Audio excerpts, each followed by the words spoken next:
자, 트럼프 2.0 시대가 개막했습니다. 이제 시간 한 4시간 정도 트럼프 시대 2.0을 맞이했는데요. 오늘 우리 시장은 어떻게 반응을 할지 너무나 궁금한 상황입니다. 앞서서 영상을 보셨겠지만 트럼프 대통령입니다. 이제 취임을 해서 두 번째 대통령을 맡게 되었는데 여러 가지 이야기를 쏟아냈습니다. 우리가 예상했던 이야기들도 많았고 왜 이런 이야기를 하지 않았지? 라는 것들도 있었는데 일단은 너무나 당연하게 아메리카 퍼스트를 외치고 미국을 더 강하게 만들 것이다. 더 강하게 업그레이드된 트럼프가 돌아왔습니다. 네, 일기 때보다도 더 강해지고 더 견조한 모습으로 트럼프가 연설대 앞에 서서 연설을 이어갔는데요. 우리가 예상했던 내용들이 많이 나오긴 했습니다만 언급을 해주신 대로 여러 가지 부분에서 또 소외된 정책들, 또 섹터들도 유독 눈에 띄었던 것 같습니다. 이번 취임식을 놓고 우리가 어떤 부분들에 조금 더 집중을 해서 다뤄보면 좋을지 이슈들과 주요 내용들 바로 점검을 해보도록 할 텐데요. 일단 간밤 뉴욕 증시는 쉬어간 가운데 트럼프 취임 연설과 관련된 부분들 보다 자세하게 점검을 해보도록 하겠습니다. 주로 어떤 내용들이 있었나요? 네, 자, 우리가 예상했던 아메리카 퍼스트라든지 에너지와 관련된 이야기, 그리고 국경과 관련된 이야기, 무역 관련 이야기, 여러 가지 이야기들이 나왔습니다. 자, 취임한 지 지금 4시간이 조금 지났는데 이미 답은 나온 것 같습니다. 트럼프 2.0 시대 어떤 답들이 나왔는지 조금 더 자세하게 확인해 보도록 하겠습니다. 자, 더 강하고 더 준비된 트럼프가 돌아왔습니다. 자, 이 공식적인 오피셜 포트레이트를 어제 보여드렸는데 오늘 취임식의 트럼프의 모습은 굉장히 안정되어 있었습니다. 일기 취임식 때 트럼프는 약간 격앙되어 있었고 단어 선택도 약간 거칠었고 그런 모습들을 기억하실 텐데 이번 2기 취임식 때 트럼프는 더 정돈되어 있었고 굉장히 안정적이었고 단어 선택이라든지 전략, 정책과 관련된 이야기들도 구체적이었습니다. 이런 것들 때문에 트럼프 2기는 조금 더 강력한 아메리카 퍼스트를 외칠 것으로 예상이 되고 있습니다. 자, 미국의 황금기는 지금부터 시작이다. 1월 20일부터 미국은 다시 황금기에 들어섰다라고 언급을 했고요. 미국을 최우선시할 것이다. 역시 우리가 예상했던 대로 이야기를 했습니다. 지금부터 미국의 위기를 해결하기 위해서 역사적인 속도와 힘으로 행동할 것이다. 물론 어제 한 이야기였지만 이 포인트가 굉장히 중요하다고 저는 느꼈습니다. 자, 임기가 트럼프가 4년 이제 부여받았는데 다시 재선을 할 수는 없습니다. 미국 헌법상이요. 그렇기 때문에 이 취임하고 나서 2년 동안 모든 것들을 쏟아내겠다라는 그런 의지를 내비쳤습니다. 어제도 그랬고요. 역사적인 속도에 굉장히 강조를 했습니다. 속도 그리고 힘, 파워로 행동을 할 것이다. 과연 2년 동안 트럼프는 빠르게 어떤 것들을 해나갈까요? 크게 최근에 트럼프가 당선이 되고 나서 오늘 취임하기까지의 언급한 내용 그리고 행동한 것들 이런 것들을 종합해 봤을 때 크게 이 4가지라는 것으로 결론이 났습니다. 에너지, 도지, AI, 비트코인 이렇게 4가지였습니다. 자, 먼저 에너지 정책입니다. 에너지와 관련해서 오늘 취임식에서도 굉장히 강조를 했습니다. 에너지 패권을 놓치지 않겠다라는 것이 트럼프의 입장이고 앞으로 미국의 입장인 것 같습니다. 자, 트럼프가 취임하자마자 국가 에너지 비상사태를 선포했습니다. 석유 가스를 시추할 것이고 그동안 이 석유 가스를 시추하면서 이것을 전 세계에 수출할 것이다. 에너지를 팔면서 우리는 돈을 벌 것이다 라고 트럼프가 공언을 했습니다. 자연스럽게 미국은 파리 기후협약을 재탈퇴할 것이다라고 얘기했죠. 바이든이 다시 가입했던 것을 다시 또 번복을 하면서 이번에 파리 기후협약을 다시 탈퇴할 것이다라고 이야기를 했습니다. 그러면서 자연스럽게 바이든 지우기에 나섰습니다. 바이든 전 대통령이죠, 이제. 바이든 전 대통령이 취임식에 참석을 해서 트럼프 대통령 바로 옆에 앉아 있었는데 거기에다 대고 면전하게 대고 모든 것들을 다 되돌릴 것이다라고 얘기를 했습니다. 바이든의 정책이 잘못됐다는 것도 바이든 전 대통령 앞에서 모두 다 이야기를 했죠. 바이든의 그린 뉴딜 정책은 끝내겠다라고 이야기를 했고 전기차 의무화도 폐지할 것이다. 우리에게는 뼈아픈 이야기도 나왔습니다. 자, 이러면서 이 에너지 패권을 놓치지 않을 것이다. 석유, 천연가스, 백투 화석연료로 다시 돌아갈 것이다라고 이야기를 했고요. 이것을 조금 더 생각을 해보면 왜 그럴까? 빠르게 화석연료로 전환하겠다는 의지를 보여준 것 같습니다. 그리고 요즘 얘기 많이 나오는 AI 전력망을 충당하기 위해서는 원전이나 SMR도 사용할 것으로 예상이 되고요. 여기에다가 최근에 LA에서 큰 산불이 났는데 여기에서 전력망 문제, 미국에서 이런 에너지 문제들이 계속 언급되고 있는데 이것을 화석연료로 모든 걸 대체할 것이다라는 것입니다. LNG, 석유에너지, 그리고 전력기기 전선, 원전 이런 것들을 우리가 주목해봐야 하는 상황인데 여기에서 조금 더 빠르게 화석연료에 진입을 하고 여기에 집중을 하게 된다면 석유나 천연가스, 그중에서도 천연가스 쪽에 최근에 미국 시장에서도 관심이 많았습니다. 트럼프 취임에 맞춰서 미국의 LNG 수출기 업체인 벤처글로벌이 IPO를 준비하고 있는데요. 이렇게 미국 시장에서는 이 전통적인 화석연료 에너지 관련 기업들이 빠르게 상장하면서 여기에서 돈을 얻으려고 하고 있는 상황입니다. 자, 이렇게 에너지를 강조하는 이유가 뭘까요? 물론 에너지를 팔아서 돈을 벌어서 인플레이션도 줄이고 미국도 돈도 많이 벌겠다 이런 이야기가 있겠지만 조금 더 생각을 해보면 AI 때문이 아닐까라고 생각을 해볼 수가 있겠습니다. 자, 미국은 지금 AI에 올인하고 있습니다. 미국의 AI 정책이 방어적인 정책에서 이제 공격적인 정책으로 바뀔 것이다라는 것이 많은 전문가들의 예상인데요. 역시 바이든표 AI 행정명령을 폐기하는 것은 기정사실이다라고 시장에선 예상하고 있습니다. 바이든은 인류의 미래를 위해서 AI를 안전하게 개발해야 한다. 이런 것들, 안전하고 안정적인 AI 정책을 펼쳤다면 트럼프는 시간이 없다. 빠르게 진행을 해야 한다. 그렇기 때문에 이것을 뒷받침해 줄 수 있는 에너지가 필요하고 빠르게 그 에너지를 석유나 천연가스로 대체할 것이다라는 것입니다. 중국의 AI가 치고 올라오기 때문에 미국이 하루빨리 AI 주도권을 잡아야 한다. 두려움, 약간의 불안감 이런 것들이 반영된 것으로 보이고요. 이러면서 AI 속도전, 미국 정부, 트럼프만 동의하는 것이 아니라 미국의 빅테크들도 함께 동의하고 참여하고 있습니다. 얼마 전이었죠. 마이크로소프트가 AI 데이터 센터에 투자를 하겠다. 약 800억 달러, 우리 돈으로 112조가 넘는 엄청난 돈을 투자하겠다라고 얘기했는데 그중에 절반을 뚝 떼서 한 60조, 70조를 미국 내에 투자하겠다라고 했습니다. 그러면서 뭐라고 언급을 했냐? 국가를 향한 우리의 헌신적인 정책이다. 앞으로의 방향이다. 미국의 빅테크 기업들도 미국을 되살리기 위한 헌신과 앞으로 노력의 자세를 표출하고 있는 상황입니다. 자, 그렇다면 AI 관련해서 이제는 돈이 쏠릴 수밖에 없습니다. 그렇다면 AI에 투자하는 우리 어떤 기업들을 살펴봐야 할까요? AI에 지금 열을 올리고 있는 빅테크 아까 말씀드린 마이크로소프트나 테슬라나 이런 빅테크 기업들 봐야 되겠고요. 그럼 자연스럽게 맞춤형 반도체가 필요할 겁니다. 에이직 반도체 관련된 기업들, 자연스럽게 AI 소프트웨어도 발전할 것이고요. 여기에 우리나라 같은 경우에는 그나마 여기에 좀 엮이면서 수혜를 받을 수 있는 SK 하이닉스 그리고 에이직 반도체와 관련된 종목들을, 기업들을 잘 살펴보셔야 되겠습니다. 자, 다음은 도지입니다. 미국이 지금 하고 싶은 일이 너무 많습니다. 트럼프가 하고 싶은 일이 너무 많은데 일단은 또 바로 남부 국경에 국가 비상사태를 선포했습니다. 이러면서 이제 이민자를 좀 가려서 받을 것이다. 빠르게 받아들이지 않을 것이다라는 것을 얘기했고요. 멕시코만을 미국만으로 바꿀 것이다라고 이야기했고 파나마 운하 빼앗겼는데 지금 중국이 운영하고 있는 파나마 운하 되찾아올 것이다라고 얘기도 했습니다. 여기에다가 이 우주 화성에 성조기를 꽂겠다라까지 이야기를 했습니다. 일론 머스크가 미소를 지었는데 자, 이런 것들을 하려면 돈이 많이 필요할 겁니다. 그런데 트럼프는 감세 정책을 추구하고 있죠. 세수를 줄이고 이런 상황에서도 많은 돈이 필요한데 그러면서 부채 한도를 폐지하는 것을 추진하고 있습니다.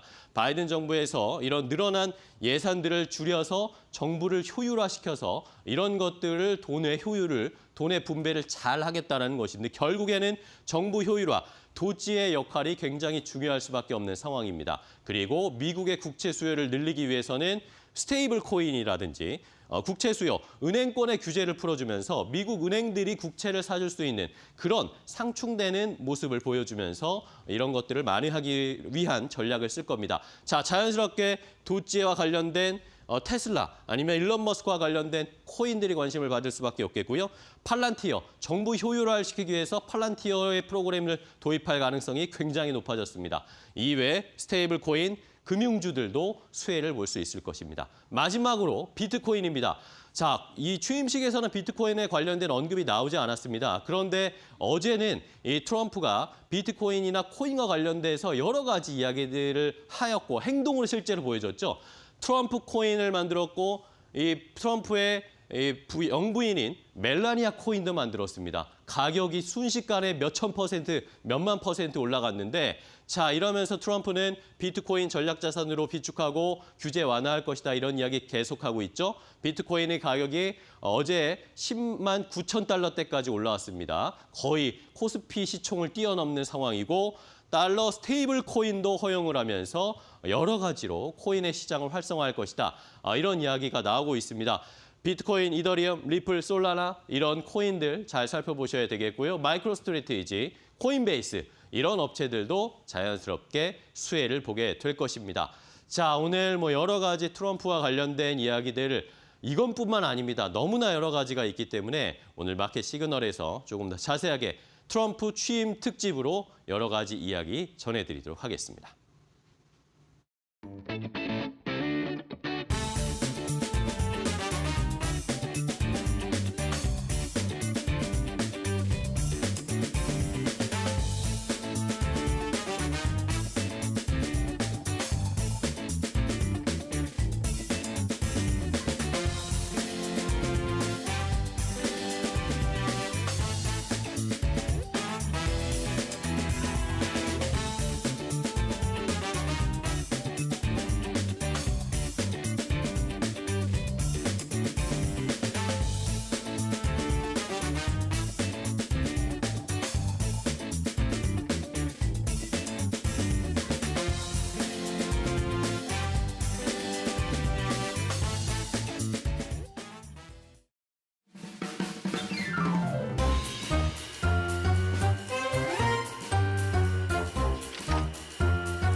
한때는 워싱턴 정계 2단아로 불렸던 도널드 트럼프 대통령이 다시 한번 미국에 돌아왔습니다. 백악관에 다시 입성한 그의 모습을 오늘 취임식 생생한 현장 다시 화면으로 만나보도록 할 텐데요. 그 영상 함께 만나보시고 다시 돌아오겠습니다. 네, 트럼프 취임과 관련해서 여러 가지 이슈들 바로 정리를 해보도록 할 텐데요. 일단 트럼프 같은 경우는 올해 78세로 역대 최고령 대통령으로 백악관에 다시 입성을 하게 됐습니다. 과거 1기에 이어서 2기 때까지 트럼프는 미국 우선주의를 선포하며 백악관에 입성을 했는데요. 미국 역사에서 트럼프처럼 한번 대통령을 지냈다가 연임에 실패하고 다시 도전해서 대통령에 당선된 경우는 22대 대통령을 거쳐서 1893년 24대 대통령 이후 132년 만입니다. 트럼프 대통령은 취임사에서 미국의 황금 시대가 이제 시작된다라고 선언한 이후 매우 단순하게 미국을 최우선시할 것이라고 전했는데 집권 1기 취임사와 마찬가지로 아메리카 퍼스트, 미국 우선주의를 국정의 모토로 내세우기도 했습니다. 또 트럼프 대통령은 세계에서 본 적 없는 가장 강력한 군대를 건설할 것이다라고 이야기하면서 대외 군사 개입을 자제하는 트럼프파 신고립주의를 선언했는데요. 이 트럼프 대통령은 트럼프 정부에서는 단 하루도 다른 나라에 이용당하는 일이 없도록 할 것이다라고 이야기하면서 우리의 주권을 되찾을 것이며 안전을 회복할 것이라고 강조하기도 했습니다. 또 이와 관련해서는 멕시코만의 명칭을 미국만으로 변경하고 파나마 운하 운영권을 되찾아오겠다고 밝히면서 파장을 예고했는데 통상과 국내 정책 면에서도 미국 우선주의를 선명하게 제시했고요. 트럼프 대통령은 무역 시스템 재점검과 외국에 대한 관세 부과 방침을 밝히고 전기차 우대 정책을 포함한 바이든 행정부의 친환경 산업 정책인 그린 뉴딜의 종료를 선언했습니다. 또 국가 에너지 비상사태를 선포하고 석유 등에 대한 시추를 확대하겠다고 공언했는데 이렇게 미국 우선주의나 안보 모임 승차 불가, 또 힘에 의한 평화 등 여러 가지 국정 핵심 기조를 하는 트럼프 2기 정부가 출범했는데 글로벌 안보와 통상 질서에는 대변화가 찾아올 것으로 보여지고 있습니다. 이렇게 도널드 트럼프 취임 이후에 백악관의 홈페이지도 새 단장에 나섰습니다. 이 새 단장을 나섬과 함께 6대 과제와 관련된 의제가 홈페이지에 선포가 됐는데요. 이 홈페이지에 처음 들어가면 트럼프의 사진과 함께 아메리카 퍼스트, 미국 우선주의라는 글귀를 확인을 해보실 수가 있겠습니다. 여기서 다뤄졌던 주요 내용들 확인을 해보도록 할 텐데요. 일단 미국이 돌아왔다라는 문구는 공교롭게 이날 퇴임한 조 바이든 전 대통령이 2020년 대선 승리 직후 선언했었던 문구였죠. 이를 다시 활용한 건 4년간 이루어졌던 바이든 정책의 사실상 정책을 다시 되돌리겠다라는 뜻으로 풀이를 해볼 수가 있겠고요. 여기 홈페이지에 함께 나열됐던 6개 정책 의제는 인플레이션의 종식과 생활비의 인하, 그리고 미국 노동자를 위한 감세와 국경 안전 강화, 또 힘을 통한 평화 복원, 에너지 패권과 미국의 도시를 다시 안전하게 만들기 등이 포함되어 있습니다. 백악관의 인플레이션 종식과 생활비 인하 의제와 관련해서는 세금을 낮추고 또 미국 노동자를 위한 일자리를 더 많이 창출해서 경제 부흥을 이끌겠다라는 약속을 내놨고요. 감세와 관련해서는 트럼프 일기에 시행했던 역사적 감세를 연구하기 위해서 끊임없이 노력할 것이다라는 코멘트를 남기기도 했습니다. 다만 행정명령과 관련해서는 월스트리트저널은 트럼프 대통령 취임 첫날에 이 국경과 에너지 정책을 정비하고 연방정부의 다양한 프로그램을 종료하는 행정명령에 서명할 계획이라는 보도가 나왔는데, 여기에는 전기차 생산이나 또 조 바이든 대통령의 기후 규제 철폐가 포함되어 있는 것으로 예상이 되고 있습니다. 다만 전 세계가 주목하고 있는 새로운 관세 정책은 즉각 시행되지 않을 것으로 예상이 되고 있는데, 그럼에도 불구하고 취임을 앞뒀던 지난 금요일 금융시장에서는 이 연준의 금리 인상과 관련된 가능성이 이미 선반영되기도 했습니다. 그렇다면 취임 이후 시장은 어떤 반응을 보일까요? 이미 24년 대선 당시 이후 시장에서는 사상 최고치 랠리를 계속해서 보여주면서 긍정적인 반응을 그대로 주가에 반영한 채 시장이 진행되고 있는데, 이 벤진가가 트럼프 취임 직후에 투자자들에게 S&P 500 지수와 관련된 향방을 묻는 설문조사를 실시를 했습니다. 이 설문조사 결과 S&P 500 지수의 상승을 기대하는 투자자들이 확실히 많은 것으로 보여지고 있는데, 그중 39%는 100% 가까이 S&P 지수가 상승할 수 있을 것이다에 투표를 했고요. 35%는 0포인트에서 50포인트 이상 상승이 가능할 것으로 보여진다에 투표를 했습니다. 반면 하락을 전망한 응답자는 11%에 불과했다라고 하는데, 다만 이미 시장에서는 여러 가지 기대감들을 선반영했을 가능성이 크기 때문에 취임 직후의 변동성에는 주의를 해보시는 게 중요할 것 같습니다. 자, 그리고 오늘 취임식에서 또 화제가 됐던 건 빅테크 기업들, 이 수장들이 대거 참석하면서 화면에 잡혔던 모습들이었는데요. 이 메타라던가 아마존, 구글과 테슬라의 CEO가 대거 참석하면서 트럼프의 취임을 축하하기도 했습니다. 이 본격적인 취임식에 앞서서 먼저 예배 일정부터 참석하면서 눈도장을 찍기 위해서 빅테크 수장들이 노력을 해왔는데, 이 트럼프 2기 행정부의 정부효율부 수장으로 지명됐던 일론 머스크 테슬라 최고 경영자는 물론 마크 저커버그 메타 CEO와 팀 쿡 애플 CEO, 그리고 제프 베이조스 아마존 창립자와 순다르 피차이 구글 알파벳 CEO도 잇따라 포착이 됐습니다. 이들은 800명 정도 수용됐던 연방의회 의사당 중앙홀에서도 굉장히 앞쪽에 자리를 잡았는데요. 특히 트럼프 대통령 가족들 바로 뒷줄에 나란히 자리를 잡으면서 존재감을 과시하기도 했습니다. 이들 수장 대부분은 작년 11월부터 미국 대선 이후 트럼프 대통령 시저가 있는 이 플로리다주 마러라고를 찾아가서 면담을 하는가 하면 이 트럼프 취임식에 각각 $100만 기부하면서 트럼프의 환심을 사기 위해 노력을 해왔는데, 이날 취임식에는 이들 CEO 이외에도 챗 GPT 개발사인 오픈 AI CEO 샘 올트먼도 참석을 했고요. 또 중국 동영상 플랫폼 틱톡 CEO인 추 쇼즈도 참석한 것으로 확인이 됐습니다. 다만 쇼즈 CEO는 다른 빅테크 수장들과는 나란히 자리를 하지 못해서 체급 차이를 드러내기도 했는데 틱톡 같은 경우는 지난 19일 시행됐던 틱톡 금지법에 따라서 미국에서 서비스 중단 위기에 놓였지만 트럼프 대통령이 서비스 금지를 90일간 유예할 가능성을 시사하면서 현재는 법 시행 몇 시간을 앞두고 서비스를 중단했다가 다시 복구를 한 상황입니다. 일단 틱톡 같은 경우는 트럼프 대통령의 향후 결정에 회사의 명운을 내맡기고 있는 상황인데 앞으로 추가적으로 전해지는 소식들도 저희 머스노우 시간을 통해서 점검을 해보시길 바라겠고요.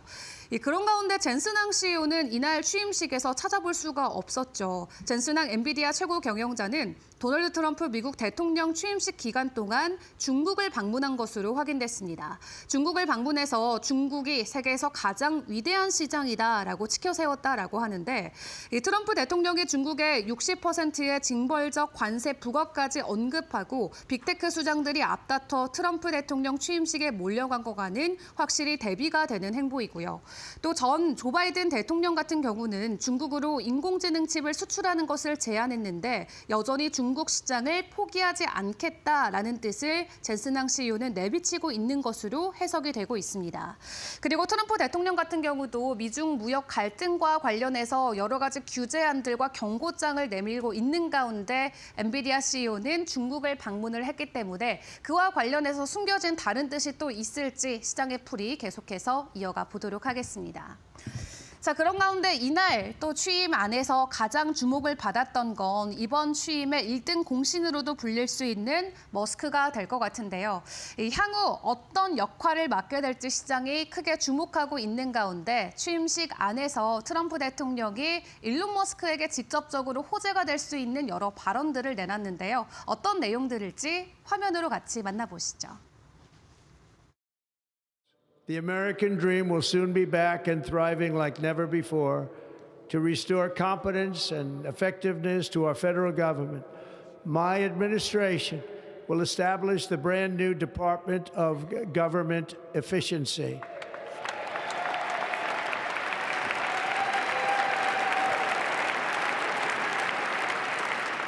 Above all, my message to Americans today is that it is time for us to once again act with courage, vigor, and the vitality of history's greatest civilization.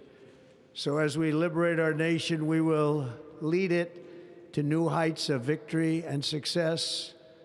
We will not be deterred. One that increases our wealth, expands our territory, builds our cities, raises our expectations, and carries our flag into new and beautiful horizons. And we will pursue our manifest destiny into the stars, launching American astronauts to plant the stars and stripes on the planet Mars.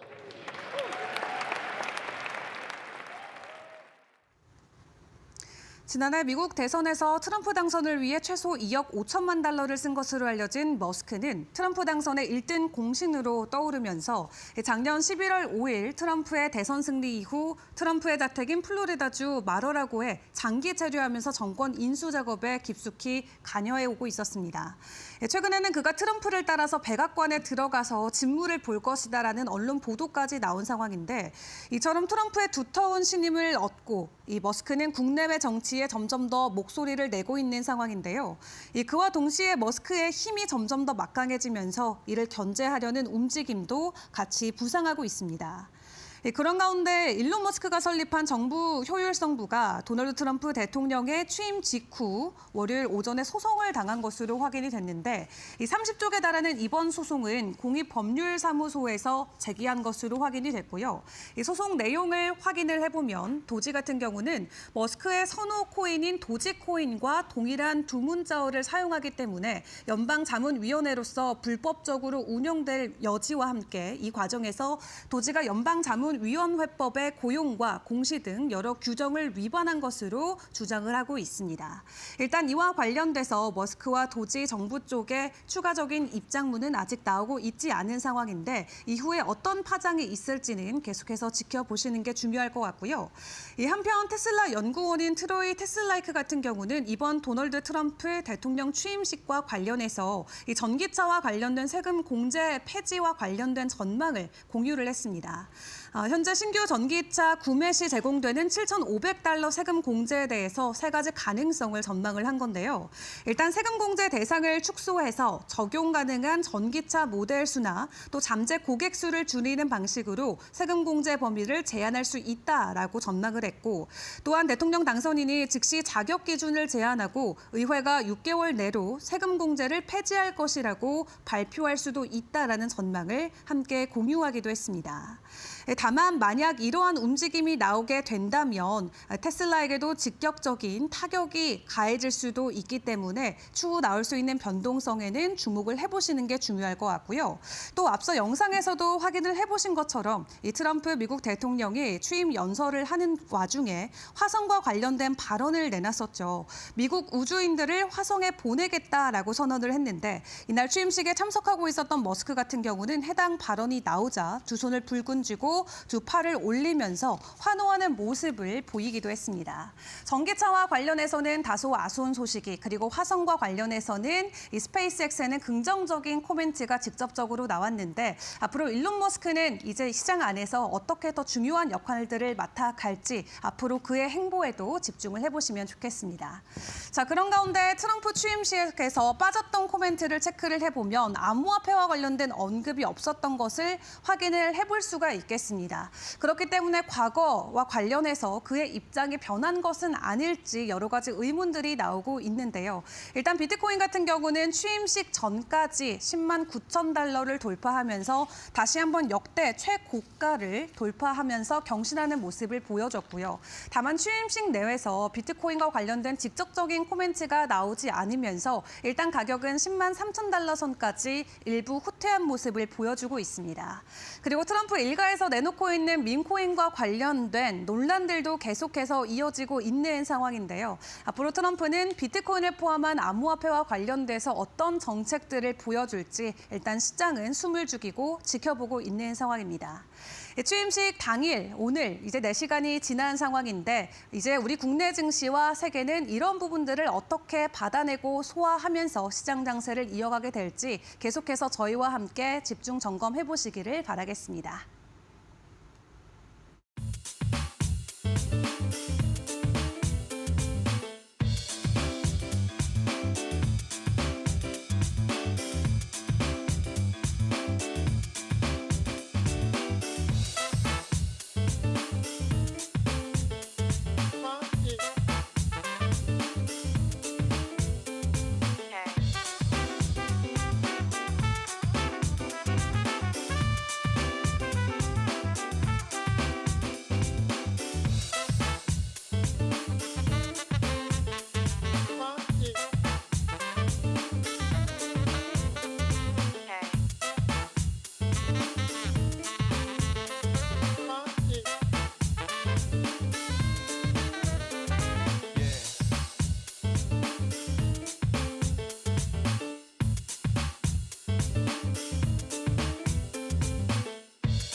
트럼프 입점령 시대가 본격적으로 개막을 했습니다. 그렇다면 앞으로 우리는 어떤 대비를 해가야 될까요? 이 부분과 관련돼서 집중 진단을 이어가 보도록 할 텐데요. 오늘은 최양우 전 현대경제연구소 고문과 이야기 나눠보도록 하겠습니다. 고문님 어서 오세요. 네, 반갑습니다.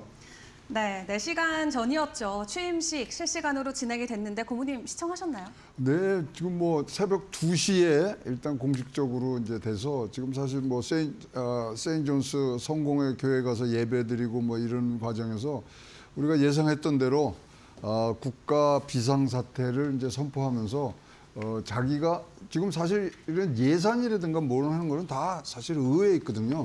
근데 비상사태가 되면 이제 오롯이 자기한테 오기 때문에 자, 이렇게 딱 채를 잡고 지금 가는 부분들인데, 사실 47대 미국 대통령 뭐 특이한 점이 많죠. 최고령, 네. 최고 부자, 그리고 132년 만에 징검다리 임기를 지금 시작하고 있고요. 근데 제가 이 평가를 이제 트럼프 한 것 중에 제일 이거다 이렇게 한 거는 옛날에 헨리 키신저 이제 돌아가셨지만 헨리 키신저가 트럼프를 어떻게 얘기를 했냐면 트럼프는 역사상 한 시대가 종언을 고할 때 등장하여 해묵은 가식을 벗겨내는 인물이라 이렇게 했는데 딱 맞는 것 같아요. 그래서 지금 뭐 비상사태 여러 가지들 얘기하고 있습니다만 새로운 것을 하기 위해서 가는데 지금 보면은 굉장히 오버랩되는 것들이 많아요. 지금 실내에서 이번에 이제 뭐 한파 때문에 하지만 사실 이 정도 한파들은 굉장히 많았거든요. 근데 누구를 따라하냐면 레이건 대통령을 따라하는 거예요. 레이건 대통령은 사실 메가를 이 단어를 만들어내신 분인데 그때 레이건 대통령도 실내에서 했어요. 지금 초청장이 22만 개가 나갔는데 지금 의회에서 취임식을 하면 600명밖에 못 오거든요. 네. 그런 것들 다 알면서도 지금 하는 부분. 그래서 지금 트럼프의 사실 목적은 제2의 건국 대통령이 되는 그런 것들을 지금 많이들 내부에서 얘기를 하고 있고요. 행정명령들 지금 서명하면서 지금 공식 이제 시작이 됐습니다. 그리고 힘의 과시. 네. 근데 트럼프 캠프 이제 들어가신 분들하고 얘기하면 자기네들한테 허용된 시간은 2년밖에 없다는 얘기들을 자주 해요. 2026년도에 중간 선거가 있는데 그 전까지 모든 거를 완벽하게 만들겠다는 의지로 했기 때문에 우리가 생각하는 것보다는 훨씬 빠르고 그리고 기세등등하게 나갑니다. 오직 했으면 역사적인 속도와 힘으로 이제 진행할 것이라는 얘기들을 지금 하고 있고요. 재미나게 이제 이런 것들을 표현들을 하시는 분들을 보면은 제가 하나를 갖고 왔는데 이게 참 재밌더라고요. 어떤 얘기가 나오냐면 지금 여기 사진에 보시면 사진에 나오는 게 이번에 공식 사진입니다. 그래서 이 사진이 굉장히 범죄자의 그 머그샷처럼 돼 있지만 굉장히 의지를 좀 담고 있고요. 네. 본인이 테리프맨, 관세맨이라 그러잖아요. 그걸 어떻게 해석을 하냐면 이거는 관세맨이지만 지역적으로 사실 옛날에 났던 이 전제주의처럼 이렇게 패권주의로 갈 거다. 테리토리얼이 있고 근데 동맹과 적을 가리지 않는 네. 길을 잃어버린 듯한 얘기. 그러나 이거의 결과로 전 세계가 리세션과 인플레이션이 올 거고 모든 걸 친구라고 얘기하기보다 일단은 적으로 생각한 후에 나온다. 4가 나오고 그다음에 굉장히 피어스한, 굉장히 혹독한 그런 부분들이 나와서 그래서 테리프맨이다. 그렇게 지금 얘기들을 하고 있고요. 여러분 잘 아시지만 이것이 요 사진들 몇 개 재미난 사진을 갖고 왔습니다만 지금 이 총 맞은 다음에 저 사진 하나로 이거 된 거 아닙니까? 네. 그다음에 오른쪽에 보면 트럼프 그래서 굉장히 젊을 때 사진이 나왔죠. 거래 기술을 네. 저서를 나온 다음에 한국에서 나왔던 이 광고 사진이고요. 옆에 보시면은 트럼프의 베프 중에 베프가 누군지 아세요? 누구죠? 여기 나오시는 대통령입니다. 클린턴입니다. 굉장히 친해요. 두 사람을 자기의 베프라고 얘기를 하는데 하나가 마이클 잭슨, 하나가 클린턴 대통령인데 자기 베프의 부인하고 선거를 한 거죠. 그래서 이런 것들이 이제 쌓여오면서 드디어 이제 손을 울분 쥐고 총을 맞은 후에도 나온 것들이 사실 모든 것들을 다 말하고 화성 간다 여러 가지를 하지만 제2의 건국 대통령으로 남고 싶어하는 트럼프의 의지들이 이렇게 차곡차곡 쌓였던 것으로 보여집니다. 네. 오늘 정말 취임식 우리가 주목할 부분들이 굉장히 많았고 트럼프가 어떤 생각과 또 어떤 태도로 지금 임하고 있는지까지 싹 정리를 해주셨는데 그렇다면 오늘 취임식과 함께 발표되는 여러 가지 행정명령들 그 안에서도 우리가 좀 주목을 해볼 만한 핵심 정책이 또 따로 있을까요? 일단 국가 에너지 비상 사태를 선포를 하면서 이를테면 이제 기후협약을 이제 탈퇴하는 거를 일단은 법제화할 수 있는 부분이고 이렇게 하면은 그린 뉴딜 다 이제 없애는 거죠.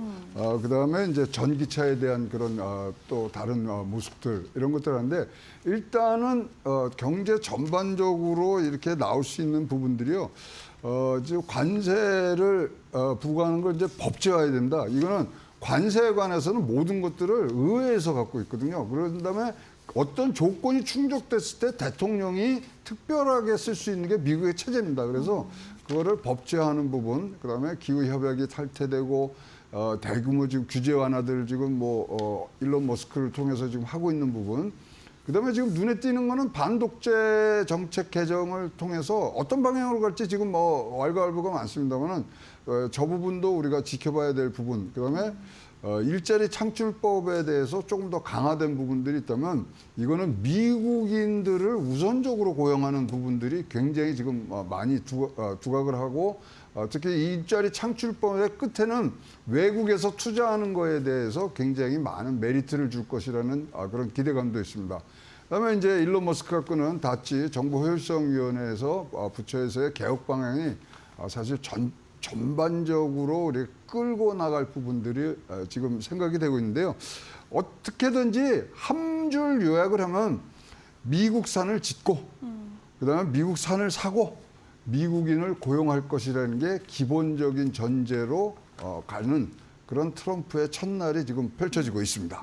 네, 여러 가지 행정명령이 쏟아졌고 그 안에서도 주목해 볼 만한 정책들 계속해서 이제 업데이트가 되고 있는데 그렇다면 우리가 증시와 경제적인 측면만 놓고 좀 생각을 해보고 고려를 해본다면은 앞으로는 어떤 또 변화가 있을까요? 이게 이제 이제 두 번째 임기가 시작되니까 여러 가지 얘기들 나오지만 사실 1기하고 2기의 시작점이 좀 달라요. 뭐냐면 트럼프 2기의 시작점은 지금 경기 하강기였어요. 1기 때는요, 경기 회복기고요. 그 다음에 어쨌든지 트럼프 하면 중국과 싸우잖아요. 자, 처음에 45대 대통령 됐을 때 중국은 펄펄 날 때예요. 7% 하면은 올해 성장 못했다 이럴 때인데 지금 사실 중국의 힘이 굉장히 빠져 있는 상태. 그리고 지금 트럼프가 책상 위에 가장 많은 보고서가 쌓이는 게 지금 고용시장이 좀 냉각이 되는 조짐이 보이거든요, 미국에서. 그래서 이것을 어떻게 치고 나갈 것이냐. 그다음에 지금 모든 국민이 원하는 게 인플레이션 잡아주는 건데 이것들을 또 어떻게 할 것인가. 이러한 부분들이 지금 분명히 트럼프 2기 개막에 있어서 증시에는 굉장히 직접적인 영향을 미칠 거고요. 얘기 하면은 우리가 방산이라든가 여러 가지들 얘기를 하고 있습니다만은 저는 한 달 보시면 다 나옵니다. 그리고 크게 여러분들이 보실 때는 중소형주보다는 이거는 대형주로 지금 한 달을 갈 수밖에 없습니다. 그래서 여기까지를 보신다 그러면 지금은 순환 매장이 될 수는 있습니다만은 네. 지금 포트폴리오를 짜실 때는 대형주 위주로 가셔야 지금 이 전체적으로 이 흐름에 네. 큰 흐름에 올라타시는 거고요. 한 달만 보시면은 굉장히 여러분들 이 트렌드를 잡을 수 있다고 생각하고요. 요번에 제가 여러 번 이제 강조를 하겠습니다만은 여러분 2026년을 뒤에다 꼭 가정을 놓고 하셔야 됩니다. 지금 트럼프는 이제 재선을 하는 것들이 이제 옵션이 없기 때문에 2026년까지 모든 거를 끝내려고 그럽니다. 그래서 2026년에 중간 선거가 있을 때까지 어떤 식으로 밀어붙이는 그런 정책들이 나오는가를 보셔야 돼서 일단 모든 걸 할 때 거꾸로 계산을 하셔야 됩니다. 2026년에서 거꾸로 들어오면서 대형주 중심으로 그런 가시는 것들이 굉장히 좋은 트럼프 2기의 이런 주식을 포트폴리오를 만드는 방법 중에 하나라고 보여집니다.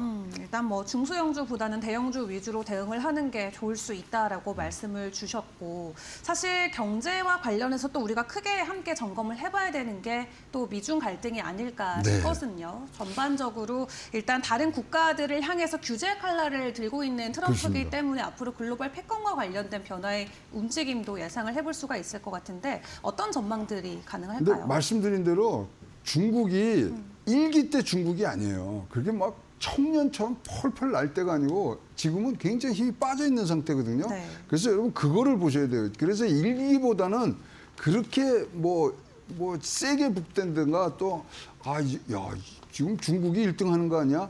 그런 것들은 빼놓고 시작을 하시는 게 좋겠고 지금 우리가 G0라 그럽니다. 지금 미국이 사실 아메리카 퍼스트 하지만 사실 아메리카 온리로 가거든요. 자기네 혼자 살라 그러는데 지금 미국, 러시아, 중국이 G3로서 모든 3국이 수정주의를 지금 부상을 시켜서 기존 세계 질서를 바꾸려고 그럽니다. 트럼프가 하는 건 자유주의의 세계화의 종말이고 다른 데는 자기네들이 블록을 만드는 부분들이 있어서 야, 이게 공격적인 경제 내셔널리즘에 어떻게 중국이 갖고 오느냐. 근데 중국은 지금 2027년까지 대만을 흡수할 거를 준비를 끝낸다 그랬거든요. 그러면 여기는 굉장히 부닥칠 수 있는 부분들이 있는데 모두에 말씀드린 것처럼 중국의 힘이 일기 때와는 다릅니다. 중국이 일기 때는 미국을 자기네 제치고 1위로 올라간다는데 그 얘기 하나도 없지 않습니까? 그래서 생각보다 굉장히 우리가 이게 확전이 될 거라는 것보다는 어떻게 유지를 해가고 미국과 러시아와 중국이 수종주의를 다 갖고 나왔거든요. 그 세계가 어떤 식으로 서로 반응을 하느냐를 보시는 부분들이 있어서 대중경제 크게 우리 예상에서 벗어나지는 않을 것으로 보여집니다. 확실히 일기 때랑은 좀 중국과의 관계가 다른 상황을 짚어주셨고 사실 이 트럼프 당선 이후로 특히 올해 들어서의 이 빅테크 7 종목들의 주가 추이를 봤을 때 네. 엔비디아만 연초 대비 지금 그렇죠. 하락세를 이어가고 있거든요. 그리고 오늘 취임식에서도 젠슨 황만 참석하지 않았죠. 않았고 중국으로 갔는데 그의 이러한 행보를 우리가 어떻게 좀 평가를 해봐야 될까요? 그러니까 이제 여기 모든 게 이제 기승전 AI 아닙니까? 그러니까 그거를 누군가가 끌고 가야 되는 부분들인데 일단은 미국에서는 국가적인 차원에서 지금 잡고 가려고 그러는 부분들이 있어서 그런 것들이 지금 엔비디아가 지금 말씀하시는 그런 행보를 걷는 거에 대해서 네. 엔비디아는 글로벌 회사가 되고 싶은 거지 미국 회사가 되고 싶은 건 아니거든요. 그런 부분들이 지금 나오는데 어쨌든 산업혁명의 변곡점에 있어서 AI는 지금은 절대적인 힘을 지금 갖고 있기 때문에 그런 차원에서 지금 엔비디아를 보시고 엔비디아 그러면 이제 조금씩 이제 지금 떨어지고 이러지 않습니까? 엔비디아는 너무 많이 올랐습니다. 그렇기 때문에 산이 높으면 골도 깊거든요. 그래서 이거를 어떤 식으로 현명하게 잘 지내가느냐에 따라서 엔비디아 포트폴리오에는 약간의 수정들이 필요하실 거라고 보여집니다. 네. 자, 그렇다면 한국과 미국의 관계는 앞으로 어떻게 될지도 좀 미리 예상을 해봐야 될 것 같은데 조금 더 강화되는 쪽으로 저희가 생각을 해봐야 될까요? 네, 동맹에는 어떤 흔들림이 없을 건데 이번에 지금 이제 한 1시간 전에 한국에 대해서 언급을 했어요. 근데 농담적으로 했죠. 우리 유권자들이 나보고 케이오스라 그러는데 한국 봐라, 한국이 케이오스다 그런 농담을 좀 했는데 일단은 우리나라는 이제 처음에는 주고받아야 되는 그런 상황으로 생각했는데 줄 거를 먼저 줘야 될 상황인 것 같습니다. 그래서 일단 거래 협상의 아주 대가인 트럼프하고 만날 때는 일단 주고 가야 된다. 그래서 손정희 소프트뱅크 CEO가 가서 하시잖아요. 1,000억 하니까 그럼 나 2,000억 하겠다 등등 여러 가지를 해야 되는데 그런데 우리가 지난 4년간 비록 바이든 행정부 밑에서지만은 대미 투자 얼마나 많이 증가했습니까? 그런 일자리 창출을 얼마나 많이 했습니다. 특히 일자리 창출도 공화당이 우세한 지역에 많이 올렸거든요. 그런 성과를 지금 우리가 굉장히 이거 부각을 시켜야 될 거고요. 좋은 거는 뭐냐면 자동차, 배터리 지금 중국이 3대 신성장 동력으로 갖고 있는 거 지금 트럼프가 완전히 이거는 안 돼. 우리가 다시 한번 갖고 와야 돼. 여기에 지금 초점을 맞춰 있거든요. 그거의 혜택은 오롯이 한국에밖에 지금 돌아올 수밖에 없다. 그래서 중국의 신삼양이라 그러는데 1월 타격할 이제 정책들이 나오는데 그거를 얼마만큼 같은 행보로 같은 곳을 바라보면서 트럼프 행정부와 같이 가느냐가 사실 한미 관계에서는 경제뿐만 아니라 안보까지도 영향을 미칠 수 있는 그러한 방향이기 때문에 세 군데 신삼양 요거 잘 우리가 활용을 해야 된다고 생각을 합니다. 네, 중국 쪽의 움직임까지 같이 예의주시하면서 앞으로의 한미 관계를 풀어가봐야 된다 말씀을 주셨고 또 오늘 취임식에서 우리가 굉장히 화제가 되고 집중이 됐었던 것은 재계 인사들의 참석이었습니다. 네. 빅테크 수장들도 대거 참석을 했고 실내에서 하다 보니까 생각보다 좀 적은 규모의 인원들이 모이긴 했습니다만 각자 어떤 좀 역할을 맡게 될지 그리고 어떤 의미를 우리가 좀 부여해야 될지도 궁금한데요. 취임식 날요. 저도 뭐 8년 전에 가서 끝자리에 앉아 있었습니다만은 네. 죽기만 하지 만날 수도 없습니다. 그래서 갔다는 것 자체가 굉장히 큰 의미를 두고 얘기를 해야 되고요. 지금 뭐 한파로 인해서 실내에서 하기 때문에 거기는 의회에서 하는 데는 600석밖에 안 돼요. 네. 초청장 22만 개가 나왔습니다. 그러면 그 옆에 아레나에서 이제 식을 한다 그러는데 거기는 2만 명밖에 못 들어가거든요. 그렇다면은 지금 가신 분, 우리 뭐 여러 한국에서 가신 정재계 분들은 무도회를 공략을 하셔야 돼요. 그래서 거기 내각 무도회도 있고 뭐 만찬 무도회 있는데 거기서 일단은 한국이 지금 뭐 우리 동맹 얘기도 하시겠지만 경제적으로 굉장히 튼튼하게 같은 방향을 보고 갈 수 있다는 그런 확신을 좀 먼저 얘기를 해줄 것 같고요. 뭐 확신을 들게 해줄 것 같고요. 뭐를 받아올 것보다 줄 거 먼저 줘야 됩니다. 거래 협상의 대가인데 한국에서 이런 오퍼가 있었습니다. 뭐 등등을 알리는 그런 기회로 하고요. 결국은 한국이 지금 중국을 아주 매몰차게 트럼프 2기에서 몰아친다 그러면 수혜를 받을 수 있는 부분들이 많기 때문에 그 부분을 우리가 잘 공략하는 그런 모습들을 보여야 되고요. 크게 뭐 깊게보다는 넓게 우리 한국의 정재계 인사들이 만나서 교류를 하고 오셨으면 좋겠습니다. 네, 사실 이 국내에서 5대 그룹 총수는 모두 불참한 상황에서 뭐 일부 기업들은 참석한다라는 소식으로 지난주부터 관련 또 주가들이 엄청나게 올랐죠. 상승하는 그런 모습들이 나왔는데 네. 사실 우리가 기대하는 어떤 그런 결과까지 연결되긴 어렵다라고 아시죠? 보시는 거죠. 그리고 저는 뭐 그렇게 해서 오른 건 정치적 테마주인데 정치적 테마주 길게 간 적은 없지 않습니까? 그래서 그렇죠. 이것이 지나가고 이제 행정명령에 굉장히 많은 것이 이제 몰입이 될 겁니다. 지난 시간에 제가 출연했을 때도 말씀을 드렸지만 지금 얘기하는 모든 것들은 100시간 안에 다 끝낸다 그랬거든요. 100일이 아닙니다. 100시간. 그 아주 짧은 시간을 우리가 잘 보고 있어야 됩니다.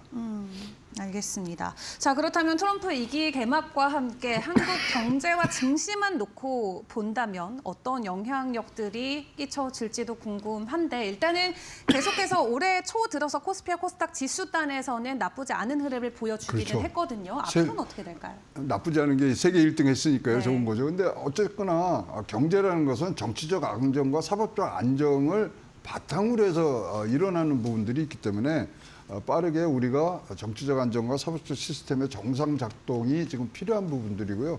뭐 아까 트럼프가 농담처럼 내겠지만 한국이 케이오스다 그랬는데 인정합니다. 우리가 케이오스고 또 우리 국민들이 합심을 하고 또 지금 뭐 여러 가지 논란이 많은 이런 과정들에 있어서 진짜 해안들을 모아야 되고 우리가 먼저 안정이 돼야지만 어떤 거를 얘기해도 거기에 의미 있는 그런 정책들이 같이 한 방향을 볼 수 있기 때문에 저는 뭐 한국 경제 전망에 대해서는 정치적 안정과 사법 시스템의 정상 작동이 일단은 모든 것에 우선해서 빨리 해야 되고 여의도에 지금 뭐 우리 정치를 이끌고 있는 주역들이 이제는 진짜로 싸움이 아니라 이것을 이제 봉합하는 과정으로 빠르게 전환이 됐으면 좋겠습니다.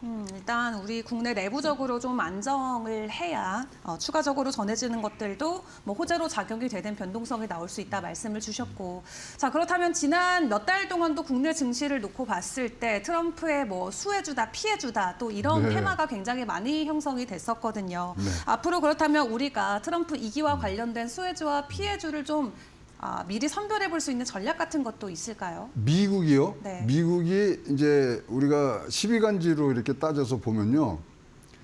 뱀의 해에 가장 수익률이 낮습니다. 그런데 올해 뭐가 겹쳤냐면 새로운 대통령의 취임 1주년이 이제 첫 해가 겹치면 항상 첫 번째 해는 올라갔거든요. 그래서 지금 제가 조심스럽게 말하면 1월달 주식시장을 보시면요. 올해 전체는 나온다고 보여집니다. 네. 그래서 그렇다면은 1월달에 이런 기운을 받아서 가는 거는 항상 대형주였기 때문에 중소형주보다는 대형주로 투자 방향을 봐시고 일단 피해주는 지금 뭐 나왔죠. 뭐 2차 전지나 풍력 이런 건 이제 피해주로 나와 있는 부분이고 그는 정책적인 거는 영향을 받고 수혜주는 역시 저는 조선이라고 봅니다. 네. 조선업이 또 그다음에 특별히 한국에 대한 이런 관심도에 지금 굉장히 많고 2027년도까지 지금 중국이 대만을 하는데 그 앞에 해역에 잠수함이 움직일 수 있는 부분들에 대해서 굉장히 지금 뭐 투자와 이런 것들을 많이 하는데 그런 것들에 대응할 수 있는 부분, 네. 그다음에 전력, 그다음에 이제 엔터테인먼트 분명히 올라갑니다. 엔터테인먼트 출신 아니십니까? 그리고 원전, 바이오, 방산 이런 것들이 사실 좋은 흐름을 갖고 갈 거고요. 1월 달의 흐름들을 보시면 올해 것들은 답이 나올 것 같습니다. 그대로 요것들이 변화와 그다음에 폭과 깊이를 네. 같이 갈 것 같습니다. 그다음에 야 이거 너무 지금 뭐 한국도 안 좋고 이러는데 어떻게 해야 되지? 1월 달을 잘 공부를 하시면 좋을 것 같습니다. 보통 1월의 상승률이 한 해 전반적인 분위기를 좌지우지하는 만큼 이번 달을 어떻게 마무리하는지가 중요하다라고 또 코멘트를 남겨주셨습니다. 트럼프 취임 이후에 바로 트럼프 시대 2.0을 우리가 어떻게 살아가야 될지 여러 가지 전략들 함께 이야기를 나눠봤는데요. 지금까지 최영호 고문과 여러 가지 이야기를 나눠봤습니다. 오늘 도움 말씀 감사합니다. 네, 고맙습니다.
안녕하세요. 메디터코 신혜섭입니다. 오늘의 주제는 트럼프 2기 시작, 베이비 드릴 베이비, 탄소 포집, 조선 대국의 꿈입니다. 자, 취임식 어떻게 보셨는지 모르겠는데 전 그 장면이 너무 웃기더라고요. 처음에는 되게 위하는 듯 시작을 해요. 오바마 대통령님, 클린턴 대통령님, 바이든 대통령님 하면서 그거 끝나자마자 모든 게 민주당의 그동안의 실정과 바이든 정권에서 잘못한 것들을 까는데 전부 다 하려는데 그 바이든이 맨 앞자리에 앉아 있는데 표정이 좀 관리가 안 되더라고요. 옆에 막 가끔 기립박수 하잖아요. 바이든은 절대 안 일어납니다. 너무 웃긴데 이게 약간 승자가 패잔병들을 그 앞에 놓은 다음에 약간 승리의 전리품을 장식을 해놓고 막 억누르는 그런 저희가 들었거든요. 근데 뭐 어쩌겠어요. 그러니까 이게 정권은 잡고 봐야 됩니다. 그렇죠?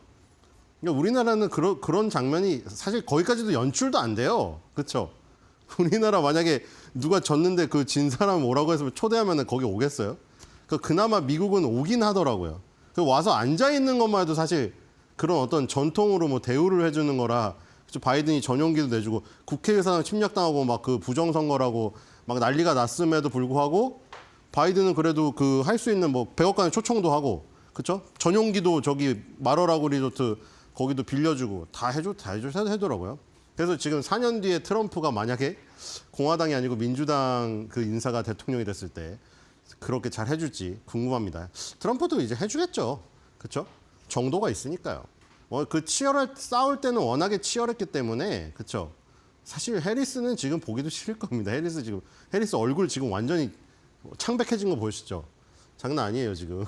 자, 오바마, 트럼프, 바이든인데 자 여기서 결국 그 브레이크가 걸린 것이죠. 이게 원래 이 민주당은 이어가려고 했죠, 이 정책을.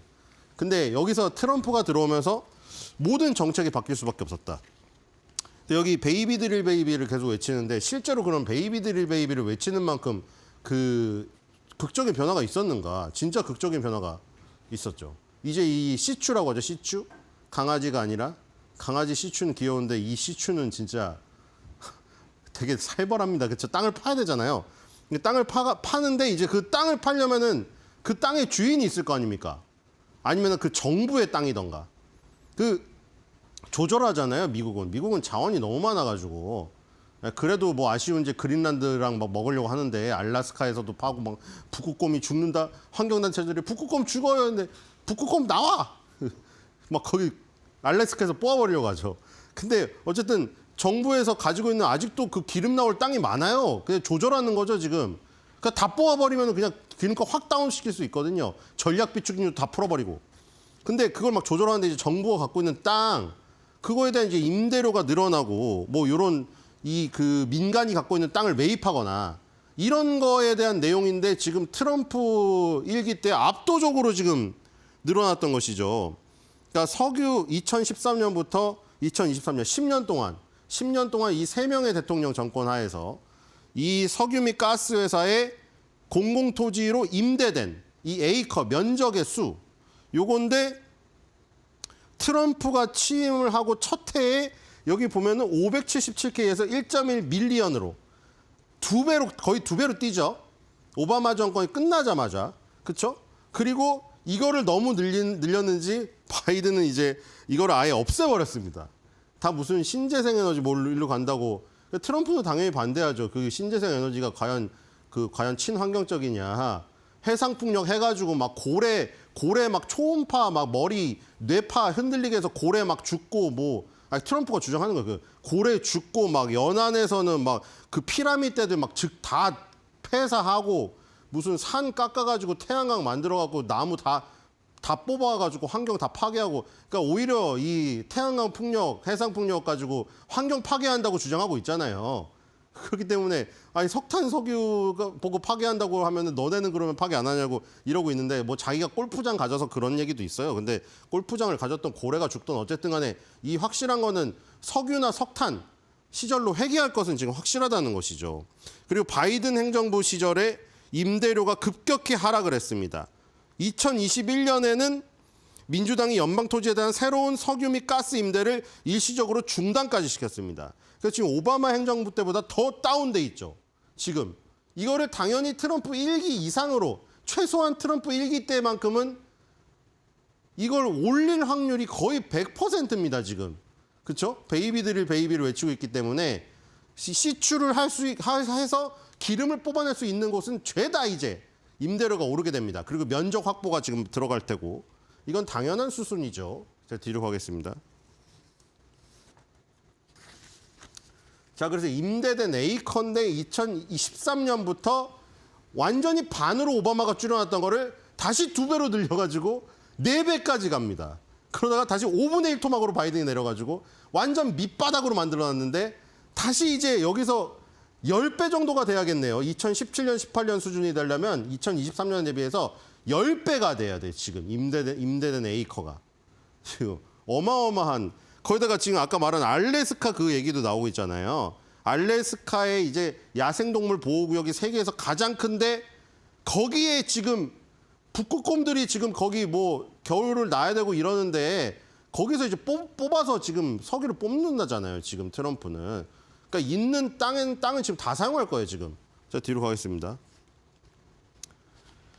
그래서 그린란드도 먹으려고 하는 거잖아요. 그린란드에 지금 얼음 거기 저희 자원이 많아요, 지금. 자, 아메리카스 탑 임포트. 이제 관세 또 문제죠, 관세. 관세를 부과한다고 하는데 그럼 뭐 어디에 부과가 도대체 가장 많이 되는 것인가? 이게 의외로 최첨단 제품에 관세가 많이 부과될 가능성이 높습니다. 자, 지금 중국한테 무슨 뭐 철강이나 이 석유화학 제품을 많이 수입할 것으로 생각이 됐잖아요. 1위가 스마트폰이에요. 스마트폰, 포터블 컴퓨터, 게임기, 장난감은 뭐 그렇다 치고 리튬이온 배터리, 게임기 이런 것들이거든요. 인형은 빼고 인형은 뭐 최첨단, 그러니까 뭐 말하는 인형, 사랑해 이거 최첨단 아니잖아요. 뭐 인공지능 인형이 나오면 그럴 수도 있는데 여기 인공지능 인형은 아니고 이거 봉제 인형은 이미 사실 다 변화했어요. 봉제 인형은 중국 이외 수입처를 다 변화했는데 지금 이 리튬이온 배터리라던가 이런 것들이 지금 문제거든요. 이게 전기차 가격이 상승을 안 할 수밖에 없겠죠. 안 할 수가 없겠죠, 이게 지금. 리튬이온 배터리를 지금 70%를 중국에서 수입하고 하고 있는데 여기다 관세를 매겨버리면 이 리튬이온 배터리, 중국산 리튬이온 배터리가 탑재된 미국 자동차라고 하더라도 가격을 올릴 수밖에 없잖아요. 여기다 관세를 부과하면은. 그렇죠? 중국을 죽이려고 이 리튬이온 배터리에 이 관세를 부과하면은 자기네 그 국산, 미국 입장에서 국산이죠. 거기 전기차 가격이 오를 수밖에 없잖아요. 그렇죠? 그래서 2023년 기준 미국이 중국에서 수입한 상위 5개 제품이 이겁니다. 그리고 이 중국이 이대로 수입을 줄일 수가 없으니까 베트남으로 공장을 뺐거든요. 지금 일본도 그렇게 했잖아요. 일본도 저 멕시코로 빼가지고. 그래서 지금 이거 여기도 베트남으로 뺐어요. 자, 베트남으로 공장을 뺀 다음에 자, 우리 베트남 공장입니다. 아주 미국이 그 베트남 공장에서 수입을 했단 말이에요. 근데 중국이 다 우회로를 한 거예요. 근데 지금 이 베트남 것까지 합쳐놓은 거잖아요. 지금 여기다.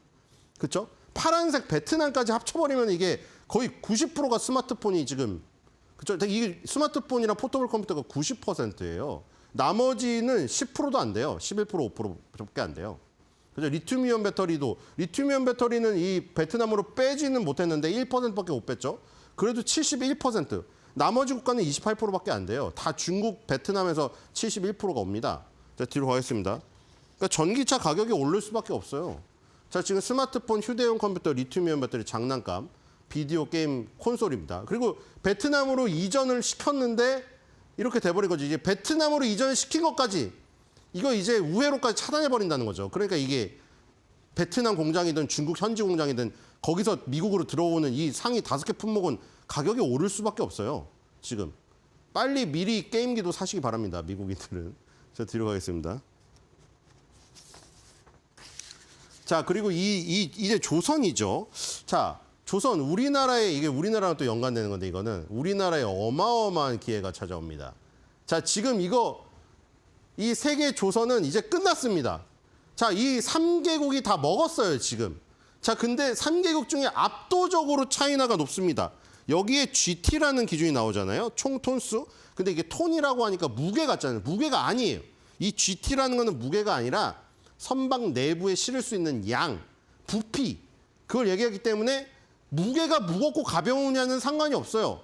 무게가 가볍더라도 그 안에 내용물을 넣을 수 있는 공간이 많으면 톤수가 높아요. 그러니까 톤수 기준으로 하는 거거든요. 톤수 기준. 근데 톤수 기준인데 예를 들어 지금 이 2250 TEU, TEU의 T자가 20거든요. 그러니까 20피트짜리 컨테이너를 무려 2250개를 실을 수 있는 크기의 배. 엄청나죠. 이 애국가 때 나오잖아요. 애국가 안 보지도 않지만 애국가 부를 때 옛날에 나왔잖아요. 컨테이너 싣고 막 배가 막 항해하고 막 애국가 나오잖아요. 거기 그 컨테이너 그게 2만 개가 쌓여 있을 정도의 배의 크기. 초대형 컨테이너선 수준으로 22만 GT를 보유하고 있어요. 중국이.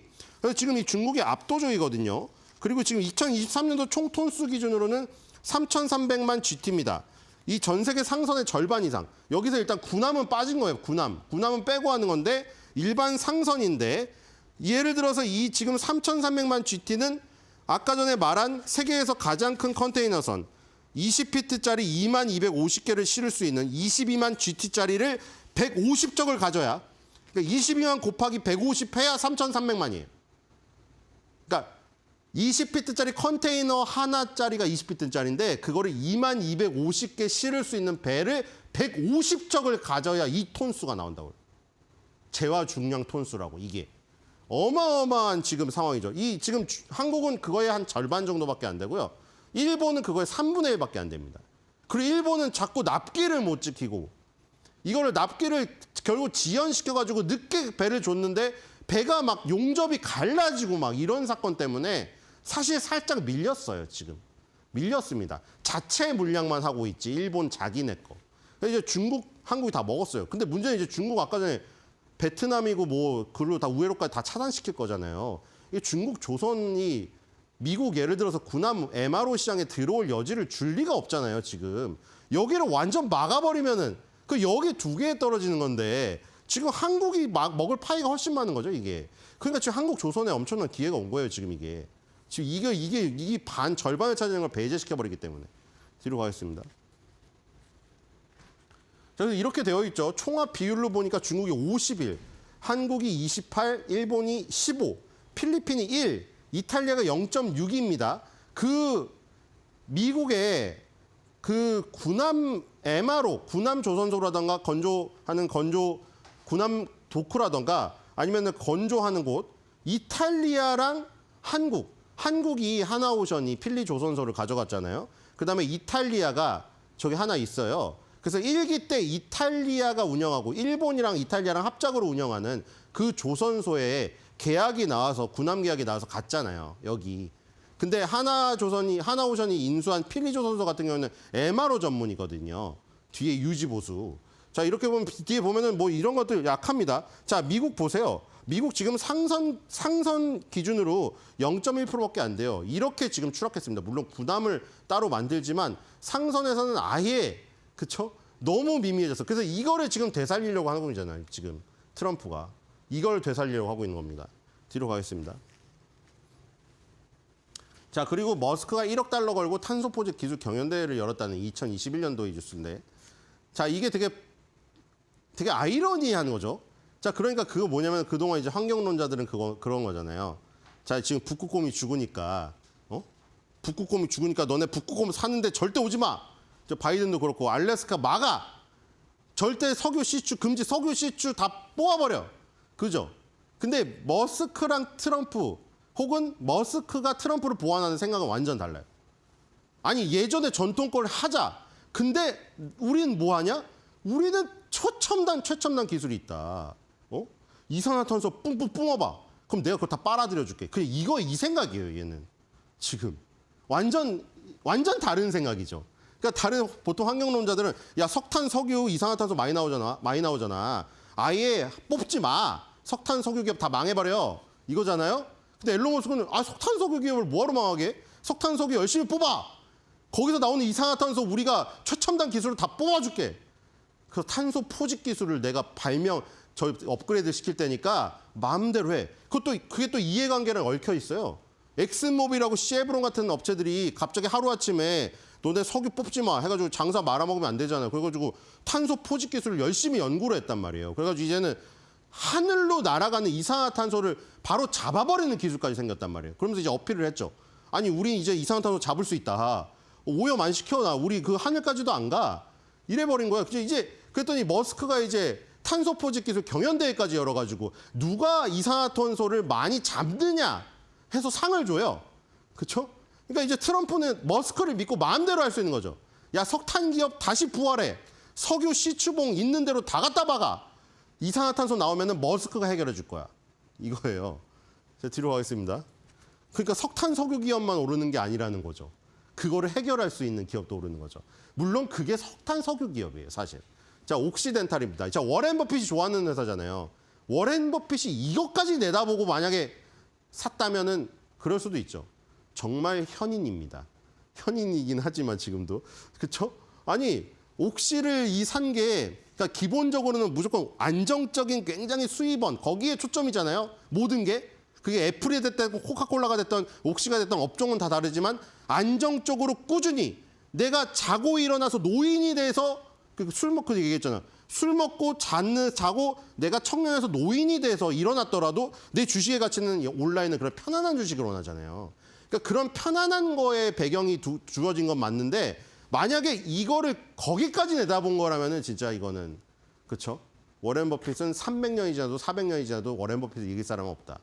왜냐하면 자, 옥시를 여기까지 보고 옥시의 무조건 바뀌었죠. 이 기업 내용을 아니까.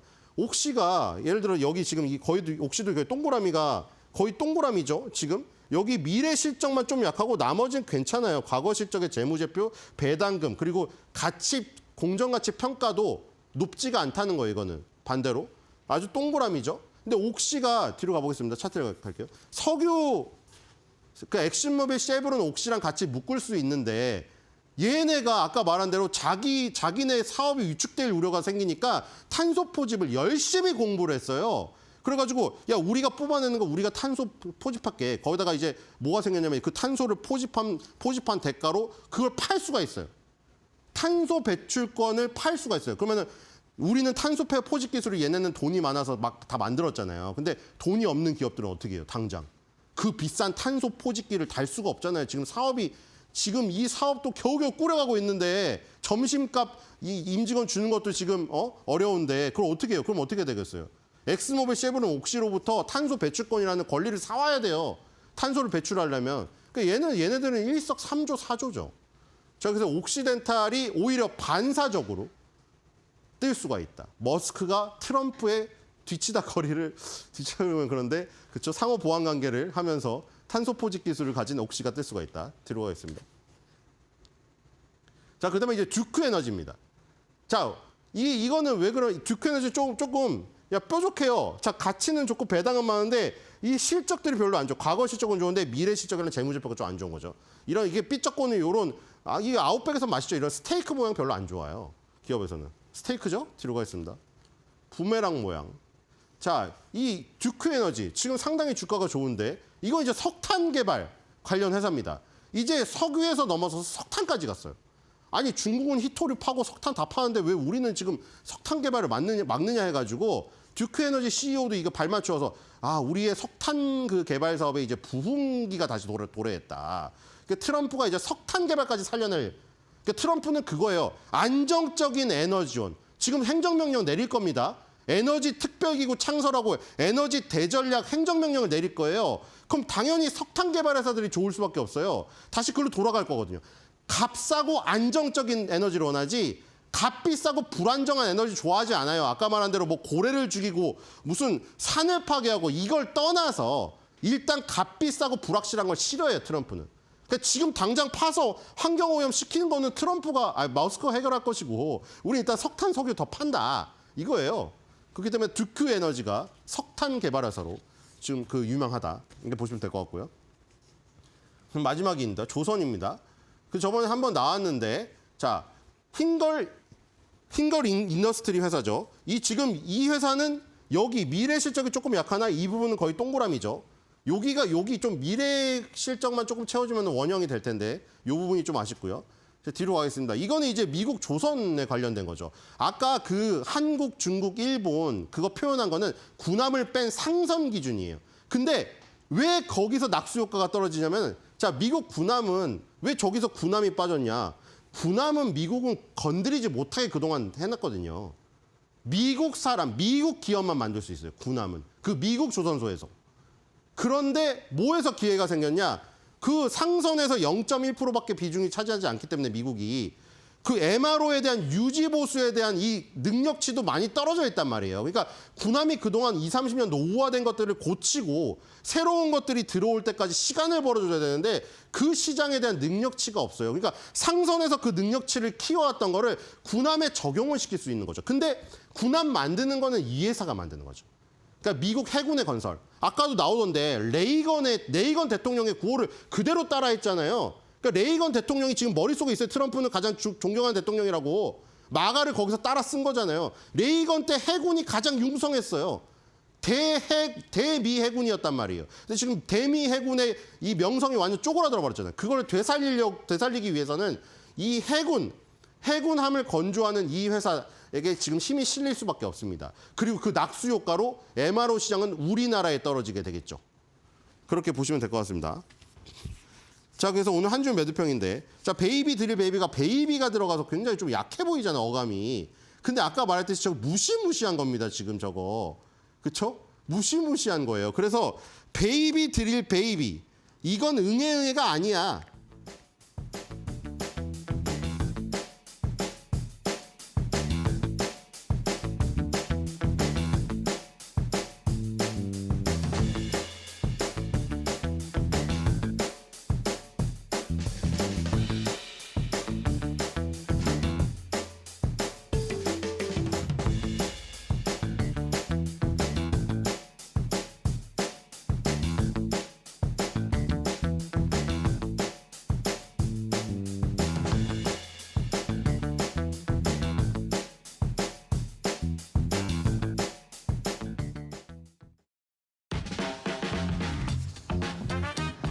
네, 시청자 여러분 잘 주무셨습니까? 밖에 이 미세먼지가 좀 심합니다. 오늘은 마스크 좀 쓰시는 거 한번 고려해 보셔야 될 것 같습니다. 네, 1월 21일 화요일 이데일리 TV 뉴스 브리핑 시작하겠습니다. 오늘 이데일리 신문 역시 주요 기사 트럼프 얘기를 안 할 수 없죠.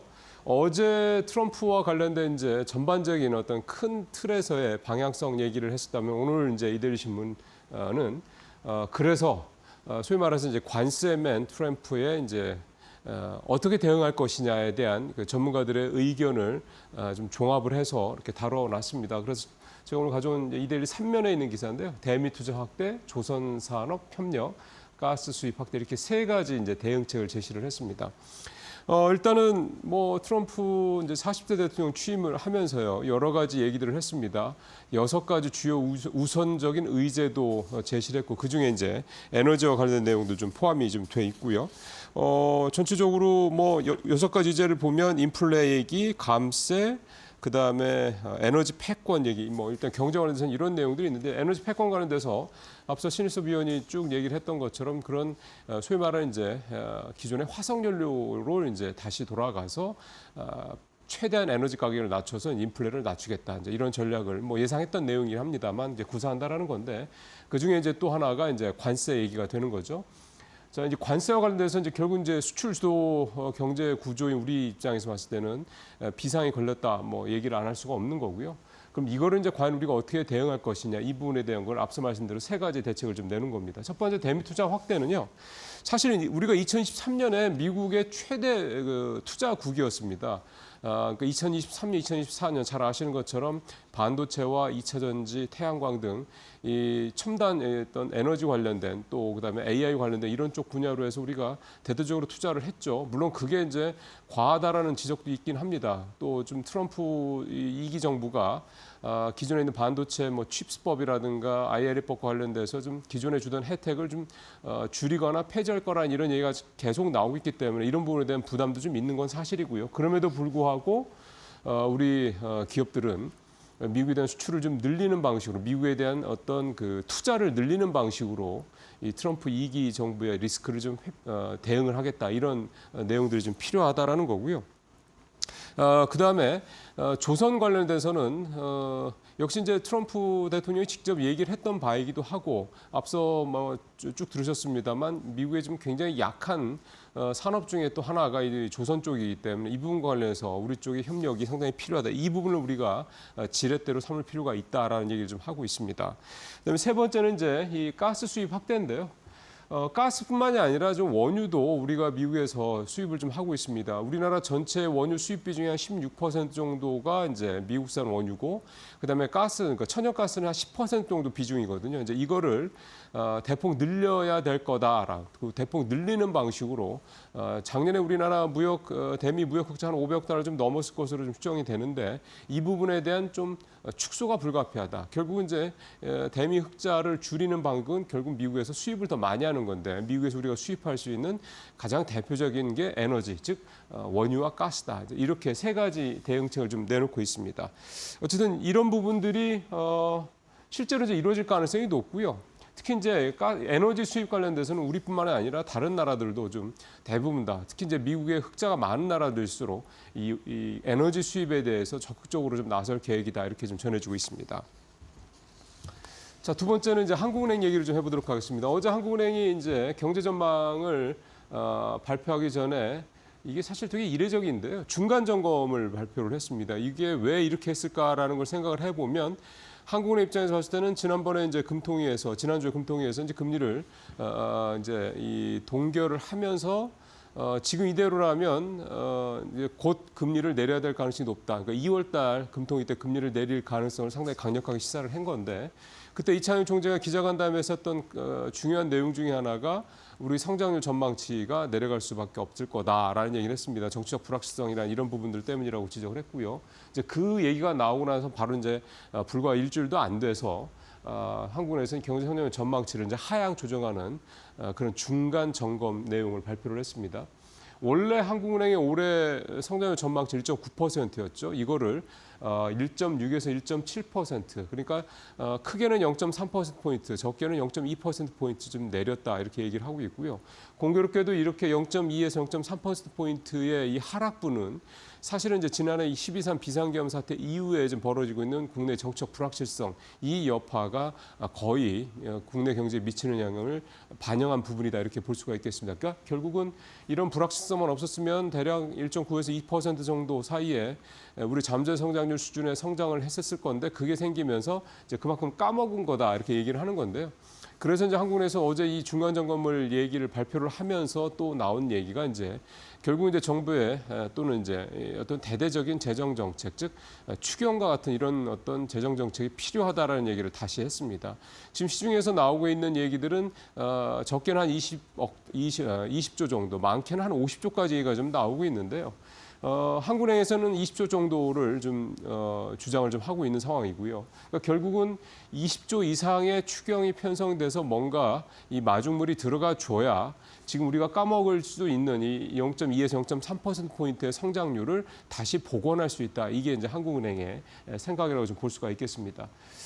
지금 어쨌든 이런 정치적 불확실성이 좀 해소 국면으로 가고 있다라고 보지만 아직 확실하지는 않죠. 또 지난주에 있었던 이 법원 폭동 사건 같은 것을 봤을 때 또 이런 사건이 또 벌어지지 않을 거라는 보장이 없는 상황에서 결국 정치적 불확실성은 아직도 완전히 해소된 것은 아니다. 이렇게 좀 봐야 될 것 같은데요. 다행히도 어제 환율이 1,450원대까지 좀 떨어지는 등 외환시장 상황은 비교적 하향 안정화되고 있다. 이거는 정말 참 다행이라는 생각이 좀 듭니다. 자, 세 번째 얘기는요. 이제 증권면으로 오겠습니다. 코스피가 잘 나가도 떠나가는 개미 이런 내용인데 이제 한마디로 이제 올해 들어서 우리나라 코스피, 코스닥 이 두 지수가 글로벌 주식시장 중에서도 상당히 좀 상승률이 좋은데 근데 여전히 개인 투자자들의 순매수가 그다지 그렇게 눈에 띄지 않는다라는 겁니다. 그런 이유에 대한 얘기를 좀 짚어본 기사인데요. 일단 표를 한번 보시면요. 시장 대기성 자금이라고 보통 얘기하죠. 고객 예탁금, 그다음에 CMA 잔고 두 가지를 좀 얘기를 좀 들고 있는데 오른쪽에 좀 하단으로 내려간 막대 그래프 보이시죠? 투자자 예탁금은 작년 말 대비해서 올 들어서 약 한 5조 한 2천억 가까이 좀 줄어들었고요. CMA 잔고도 2조 3천억 원이 넘게 좀 줄어들었습니다. 그러니까 이제 이 고객 예탁금도 늘어나고 CME 잔고도 좀 늘어나고 해서 일단 여기에 돈이 차 있어야 이제 주식시장으로 돈이 이제 들어오기 때문에 이게 그래서 대기성 자금이라 하지 않습니까? 근데 여기서 돈이 좀 빠져나오고 있다 보니까 일단 주식시장으로 들어올 수 있는 돈이 그만큼 별로 좀 많지 않을 거다라는 그런 추측을 좀 가능하게 하는 그런 수치가 좀 되는 거죠. 그러면 이제 이 돈들이 좀 과연 들어올 거라고 예상을 했던 돈, 들어올 거로 기대되는 그 개인 투자자금들이 좀 어디로 갔느냐? 결국 이제 오른쪽 끝에 보시는 것처럼 미국 쪽으로 다시 좀 가고 있다는 겁니다. 올 들어서 1월 달에만 2조 6,200억 정도의 이제 돈이 미국 주식에 투자하기로 빠져나갔는데요. 이게 한 달 전에 비해서 1조가 넘게 늘어난 거거든요.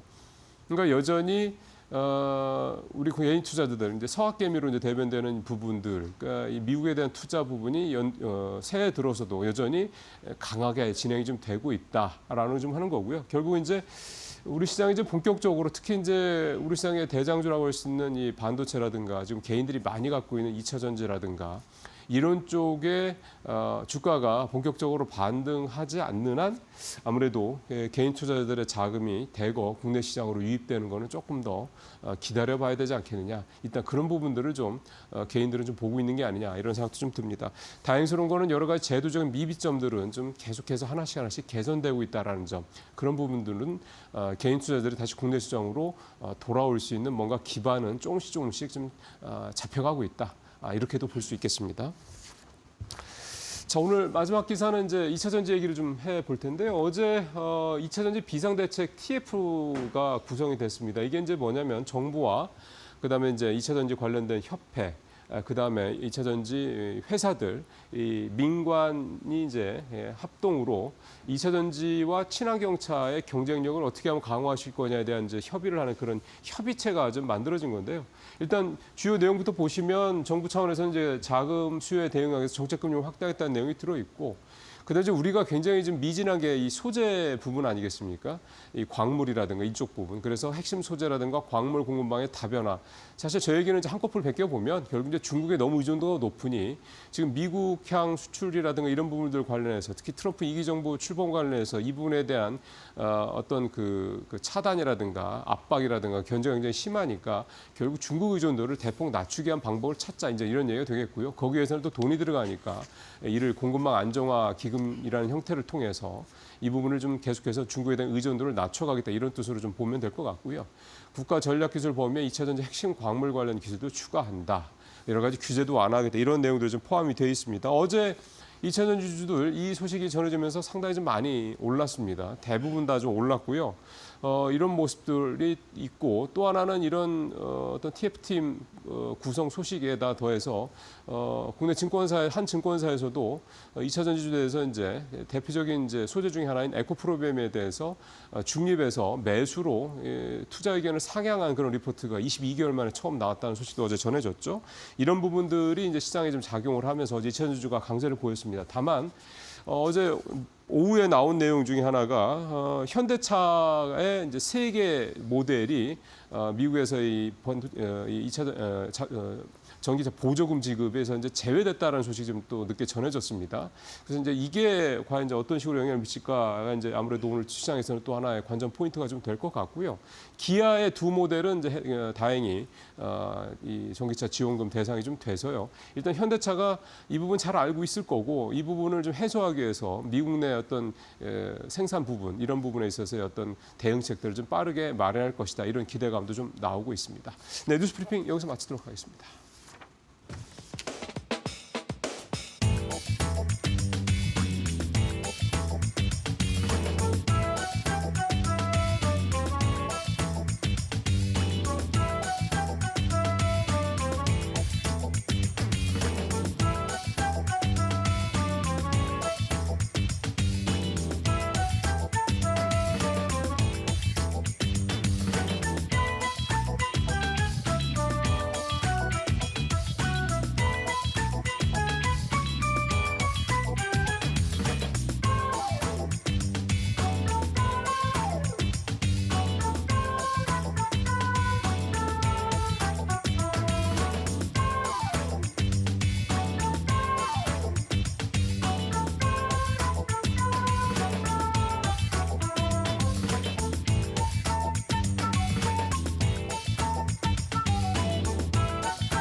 네, 화요일 마켓 비하인드 이영훈 IM증권 이사님 모시고 얘기 들어보겠습니다. 이사님 어서 오십시오. 네, 안녕하십니까. 예, 뭐 어제 불꽃놀이 오늘 이제 새벽에 이제 취임을 우리 시간으로 이제 새벽에 취임식을 이제 가졌고 뭐 예상했던 내용들이 되게 많더라고요. 이제 미국 우선주의 가겠다. 그 다음에 황금 시대라는 표현도 취임사에서 좀 했었고, 뭐 매일 미국을 최연소하겠다 이런 얘기도 있었고, 뭐 아메리카 퍼스트 얘기는 뭐 당연히 지금 또 나왔고 등등 여러 가지 나왔는데 좀 주목을 해야 될 부분이 아직 행정명령이 좀 서명했다는 얘기들이 아직 이제 뭐 속보로 좀 나오겠습니다. 그때 말씀드리겠고. 홈페이지에요. 그러니까 미국 정부 홈페이지에 트럼프 2기 행정부에서 우선순위를 두고 있는 6개 정책 의제가 이제 공식적으로 올라왔더라고요. 보면은 인플레이션 종식과 생활비 인하, 미국 노동자를 위한 감세, 그다음에 국경 안전 강화. 이거는 이제 불법 이민자 추방 관련된 그 내용이겠고요. 그다음에 힘을 통한 평화 복원. 이거는 이제 외교 안보적인 차원의 얘기가 되겠고, 에너지 패권 얘기 예상대로 나왔고요. 미국의 도시를 다시 안전하게 만들겠다. 이건 미국 내부에 이제 어떤 그런 치안 문제 이런 부분들을 이제 언급한 거라고 좀 보여집니다. 그래서 아무래도 이제 이사님 모시고는 주로 이제 경제 관련된 얘기를 해봐야 될 텐데, 인플레 종식과 생활비 인하, 그다음에 노동자를 위한 감세, 그다음에 에너지 패권. 크게 보면 이 우선 정책 6개 중에 3개 정도가 경제 쪽으로 좀 볼 수가 있겠더라고요. 어떤 것들 이 세 가지 중에서 이사님께서 이제 좀 그동안 생각하시던 부분들 관련해서 좀 어떤 게 좀 일단 머릿속에 좀 딱 떠오르세요? 일단 우선 그 끝난 그 유럽 쪽 증시를 보면은 상승해서 끝이 났거든요. 근데 이제 그 이유가 뭐냐면은 네. 원래 첫날 관세를 바로 즉각 시행하겠다고 얘기를 했었는데 아 그게 빠졌죠. 그게 빠졌습니다. 예. 그게 빠졌다는 거는 또 뒤집어 놓고 얘기하면은 이제 인플레 종식과 관련된 얘기가 있잖아요.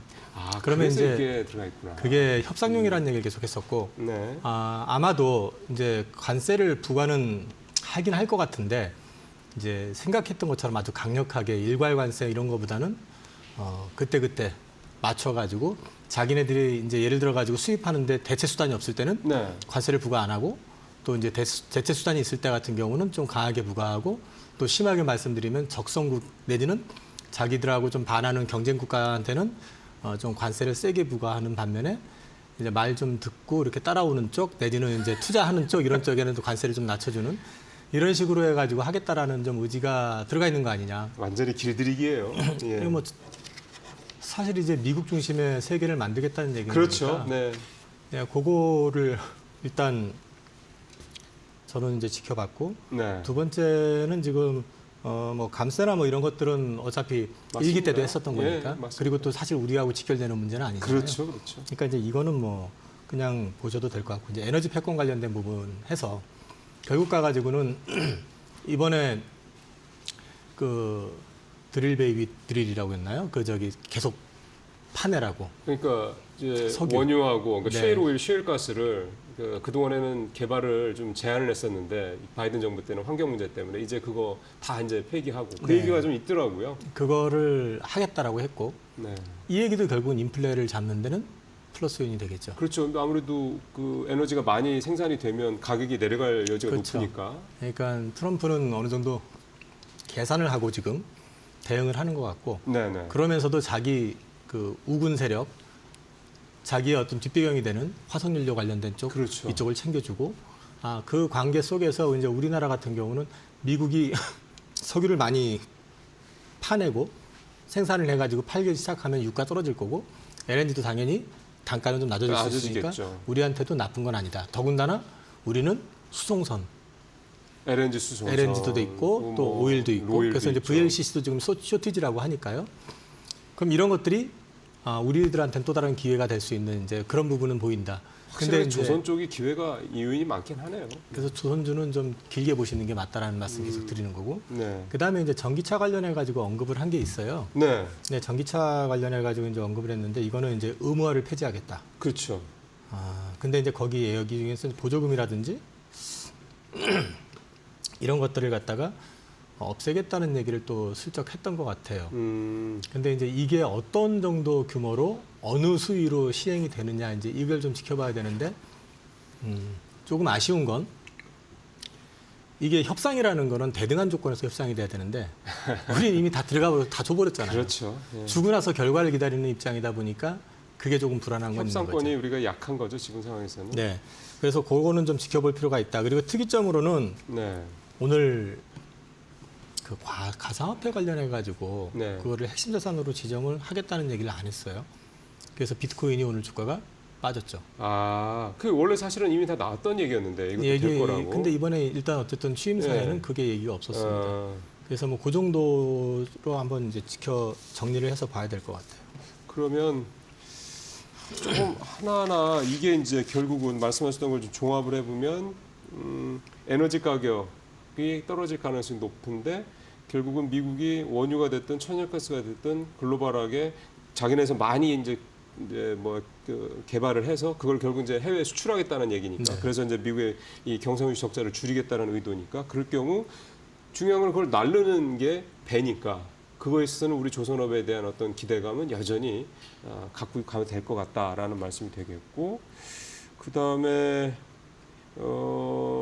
전기차 관련돼서 말씀하신 의무화 폐지하는 얘기가 나왔고 보조금 폐지 관련된 언급도 시사가 됐고, 또 현대차 같은 경우 3개 모델이 또 네. 보조금 지원 대상에서 빠졌더라고요. 기아 2개는 들어갔는데 그런 부분도 우리한테는 조금 와닿는 내용들이 되겠고, 이 정도가 되는데요. 이제 좀 전체적으로 트럼프가 지금 일단 취임을 하고 행정명령 뭐 서명했다가 좀 나오는 게 아직은 좀 없기 때문에 일단 현재까지 파악된 내용만 가지고 우리 경제나 시장에 미칠 영향들을 지금부터 좀 이사님한테 하나하나 좀 여쭤볼 텐데요. 이렇게 되면 뭐 수혜주 피해주가 조금 이제 가늠이 좀 되겠네요. 그리고 참 오늘 이제 얘기했던 거에서 우주 관련한 얘기도 했었거든요. 네네네. 아, 화성에 사람을 보내겠다. 화성에다 미국 국기를 꽂겠다. 머스크 얘기인데. 이제 그러니까 머스크가 두 손 들고 엄지척했잖아요. 그래서 이제 결국은 뒤집어 놓고 얘기하면은 테슬라가 최대 수혜가 될 수밖에 없다라는 얘기가 그러게요. 또 나올 수도 있는 거고. 그러게요. 그 이제 서학개미 분들한테는 되게 좀 반가운 소식이네요. 그 다음에 이제 그 미국 증시 중심으로 봤을 때는 결국 우주가 주목을 받을 거고 네. 금융섹터 이제 규제 완화 관련해 가지고 금융주들. 늪을 다 제거하겠다, 말려버리겠다는 얘기를 했었기 때문에 네. 금융주 쪽 수혜 나올 수 있고 그다음에 이제 그 아무래도 화석연료 관련된 부분 어필을 했기 때문에 결국 전력과 관련된 부분도 계속해가지고 강조를 하는 입장이거든요. 그러면 SMR 관련된 부분도 역시 관심을 가질 수 있을 그러면 것 같아요. 전력 설비, 전선, SMR 최근에 확 떴던 업종들도 여전히 예, 계속 꾸준히 갈 수 있을 갈수 것 같다. 있겠다. 다만 이제 SMR은 아직 그쵸, 이건 완성 단계가 아니기 아니죠. 때문에 아직은 기대가 이게 있는 이제 거죠. 어떻게 될지는 좀 지켜봐야 될 부분이 있지만요. 네. 뭐 미국 같은 경우는 그런 쪽으로 이제 관심을 가져야 되고 반면 이제 피해주라고 해야 되나 아니면 약간은 좀 그래도 실망 내지는 트럼프에서 약간 소외되는 어떤 느낌이 되는 섹터는 아무래도 뭐 전기차 관련된 가지고는 좀 냉담하게 지금 얘기를 하고 있는 거기 때문에 2차 전지 쪽 봐야 되겠네요. 네, 전기차 쪽 관련된 쪽도 조금은 네거티브일 수 있고 트럼프가 극단적으로 싫어하는 그린 에너지 전력 가운데 풍력 있죠. 풍력 관련해 가지고는 너무 싫어한다고 하더라고요. 그 뭐 여러 가지 얘기가 있더라고요. 트럼프가 과거에 그 개발업자 시절 당시에 소송에서 그 풍력업자들하고 소송에서 졌었다는 얘기가 있고 또 한 가지는 트럼프가 새를 너무 좋아하는데 네. 새를 죽인다고 하잖아요, 풍력이. 그게 지금 예, 새들이 예, 근처에 소리 못 때문에. 가죠. 소리 때문에. 근데 요즘은 추세가 풍력이 그 육상보다는 해상에서도 또 원거리가 맞습니다. 많기 때문에 예, 사실 예. 약간은 좀 동떨어지는 얘기긴 하지만 어쨌든 정책 수행 그 사업을 진행하는 데 있어서는 대통령이 싫어하는데 그 부분에 대해서는 노이즈가 좀 있을 가능성이 있기 때문에 이쪽은 좀 우호적이진 않을 것 같다. 그 정도 말씀드릴 수 있을 것 같고 반도체도 한국은 중요하잖아요. 한국은 이제 문제가 얼마 전에 젠슨왕도 마이크론 테크놀로지 쓸데없이 GDDR7 그 자기네 그 마이크론 테크놀로지가 자기네들 채택됐다고 얘기를 했었죠. 네. 사실 삼성전자가 된 건데 그러니까요. 그걸 모르고 했을까요? 더군다나 그 그래픽 만들던 회사가 그 의도를 갖고 있다는 얘기잖아요. 그러니까 조금은 느낌이 네. 거기다가 또 그 바이든 행정부 때도 그랬었지만은 그 인텔을 살리려고 인텔에 대한 지원이 굉장히 많았었고 그렇죠.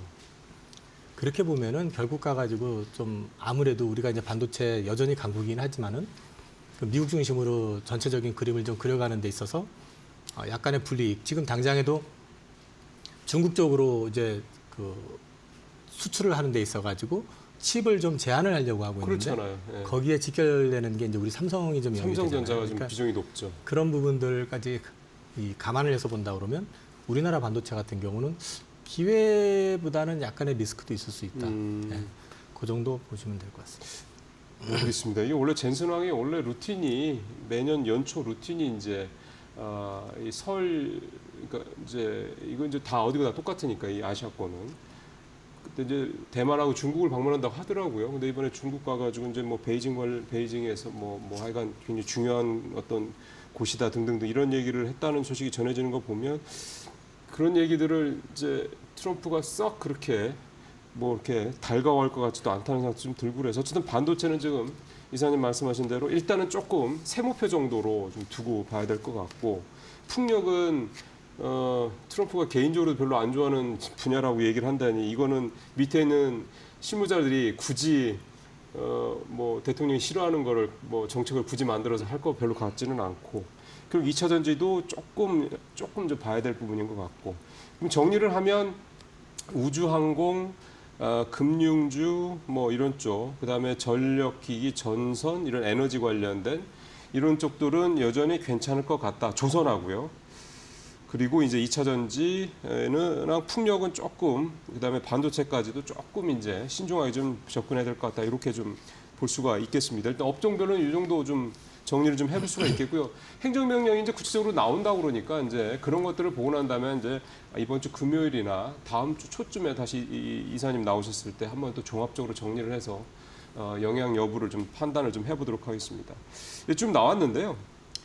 이게 이제 결국은 이런 내용들 아직은 좀 큰 틀에서만 내용이 나와서 구체적으로 뭔가 이렇게 전망하고 이러는 게 쉽지는 않으시겠습니다만 글쎄 이사님 느낌에는 이게 이제 이기 정부 출범 우리 경제 우리 증시에 미칠 영향들을 한번 좀 종합 정리를 해봐야 될 것 같습니다. 어떤 생각이 좀 드세요? 우선은 지금 우리가 작년 연말에 이제 정치적인 돌발 변수 때문에 그 트럼프가 당선된 다음에 당선자하고 접점을 지금 갖지 못하고 있죠. 그게 참 크죠. 네. 근데 이제 옆 나라 일본을 보면 그 소프트뱅크의 그 손정희 회장이 지금 직접 가가지고 1,000억 달러 투자하겠다. 그랬더니 2,000억 해달라. 뭐 검토하겠다. 이렇게 얘기를 했었잖아요. 근데 네. 우리는 트럼프 입장에서 생각을 해보면 바이든 행정부가 했었던 그린 에너지 정책, 전기차 이런 쪽에 적극적으로 투자를 해서 해버렸었잖아요. 그렇죠. 그 트럼프 입장에서 봤을 때는 한국에 대한 보는 시각이 그렇게 뭐 아주 우호적이고 동맹국이고 우리 뭐 그렇게 생각을 할까? 트럼프 마인드 속에 동맹이라는 어떤 글자가 있을까라는 것도 좀 고민이 좀 되는데요. 맞아요. 네. 그래서 이제 우리는 지금 사실 지금부터라도 이 트럼프 행정부하고의 어떤 접점을 좀 찾아야 되고 어떤 식이든 간에 우리나라의 국익을 지킬 수 있는 그 협상과 관련된 부분에 대해서 준비를 많이 해야 될 것이고 네. 비록 바이든 때 투자를 많이 하긴 했지만 그것이 미국에 어느 정도 플러스 효과를 줬는지 고용이라든지 그 생산 그다음에 이제 GDP 성장이라든지 이런 쪽에 대한 것들을 준비해서 어필을 하고 네. 그만큼의 우리가 기여를 했었다라는 걸 어필해 가지고 우리가 받을 수 있는 불이익 내지는 이런 것들을 갖다 좀 최소화시킬 수 있는 노력을 해야 되는데 너무 지금 정치적으로 네. 지금 이렇게 국내에서만 지금 치고받고 하다 보니까 이런 부분들을 간과하다 보면은 나중에 실제로는 정작 우리 나라가 가져갈 수 있는 부분을 놓쳐버리는 그런 상황이 그렇죠. 오지 않을까. 그게 조금 걱정되고. 그 예를 들어서 조선업이나 이제 트럼프 대통령이 직접 언급했었던 분야들 이런 거 분야를 우리가 레버리지를 좀 삼아서 뭔가 좀 협상력을 높일 수가 있을까요? 그것도 충분히 가능하라고 보는데 이를테면 이번에 결과적으로 우리가 물론 미래산업에 대한 투자라는 측면도 있긴 했었지만 너무 성급하게 적극적으로 우리만 들어가는 바람에 지금 협상력을 갖지 못하는 맞아요. 게 2차 전지잖아요. 지금. 맞아요. 네. 마찬가지로 지금 조선 같은 경우도 마찬가지인데 결국 미국으로 가도 공장을 짓는다는 것은 우리나라의 일자리를 미국으로 옮긴다는 얘기기도 되고요. 그렇죠. 근데 이제 조선 같은 경우는 잘 생각해 보셔야 되는 게 지금 실제로 군함을 만들어 가지고 미국에 납품을 하고 할 수 있는 나라가 몇 군데가 안 돼요. 네. 그리고 지금 필요로 하는 군함 대수 자체가 원화로 한 사람은 1,600조 달러 정도, 1,600조 정도 2050년까지 네. 굉장한 거기 때문에 그거 감당할 수 있는 데가 별로 없고 그렇죠. 원전 같은 경우도 만들 수 있는 국가가 몇 개 안 되고요. 네. 그다음에 특히 뭐 상선이나 이런 거, 이제 LNG 캐리어라든지 이런 거 만드는 것도 거기는 심지어 일본이 지금 발을 빼버린 상태이기 때문에 없어요? 중국이 없으면 예, 우리밖에 우리밖에 없습니다. 없어요. 네. 제가 드리고 싶은 얘기는 너무 우리나라에 와서 투자해 해가지고 네 알겠습니다 해가지고 섣불리 들어가는 것보다는 좀 충분히 조율을 그러니까요. 해가면서 우리의 네. 이익을 챙겨가면서 가급적이면 들어가더라도 많이 들어가지 않고 우리 거를 우리 쪽이 좀 지켜가면서 지킬 수 있는 거. 좀 대응을 해 나가는 게 결국 우리나라 국가 경제를 위해서도 좋고 또 우리 젊은 층들의 어떤 고용과 관련된 부분에서도 우리의 일자리를 갖다 지키는 측면에서도 우호적일 수가 있거든요. 그래서 예. 그런 것들을 좀 신중하게 고민을 해야 되는데 걱정스러운 건 과연 지금 정부 당국에서 그런 걸 고민할 시간이 있을까? 틈이 있을까? 하고 있을 겁니다. 그렇게 생각을 그럼요. 해야겠죠. 예, 예. 그래서 이제 그럴 거라고 저도 이제 생각을 하고 싶고요. 네. 그래서 이제 가급적이면 뭐 외국에다가 우리가 얼마 투자했습니다 이런 걸 자랑하는 게 아니라 외국과의 경쟁 또는 외국과의 협상을 통해 가지고 우리 거를 얼마만큼 지키고 네. 우리 일자리를 얼마만큼 국내에 그대로 유치를 하면서 우리나라 내부를 키우고 또 상대 국가의 관계를 개선할 수 있는 네. 그런 점을 갖다가 좀 보여줄 수 있는 협상력이 좀 필요한 시점이기 때문에 네. 거기에 대한 고민을 좀 해주셨으면 합니다. 예. 가장 큰 변수는 오히려 중국이 아닌가 생각이 저는 드는 게요.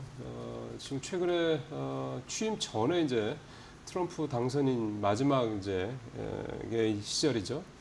저는 17일이었는데 이제 시진핑 중국 주석이랑 통화했잖아요. 거기서 물론 이제 이거를 액면 그대로 받아들이는 건 안 되는 거긴 한데 뭐 분위기가 좀 괜찮았다 뭐 이런 얘기들이 나오면서 뭔가 양측이 예를 소위 말하는 치열한 갈등과 경쟁의 관계가 아니라 뭔가 어떤 협력의 관계로 혹시라도 돌아선다는 이 부분이 오히려 저는 최대 우리 경제는 변수되지 않을까. 왜냐하면 사실 이 반사 이익을 통해서 우리가 얻을 수 있는 업종들이 사실 뭐 반도체뿐만 아니라 조선뿐만이 아니라 원전, 뭐 전력 설비, 전선도 그렇고 사실 대부분 다 이게 중국 쪽이랑 우리가 지금 현재는 경쟁 관계에 있는 업종들이기 때문에 저는 오히려 이게 이렇게 하면 너무 또 반중 같은 발언일지는 모르겠는데 우리 현재 경제 상황에서 우리가 살기 위해서는 이 부분이 좀 우리한테 상당히 좀 중요한 상황이 아닌가. 반사이익 부분 이런 부분들을 한번 좀 계속해서 좀 워치를 해볼 필요가 있을 것 같다는 생각이 듭니다. 근데 시간이 많이 남지는 않아서요.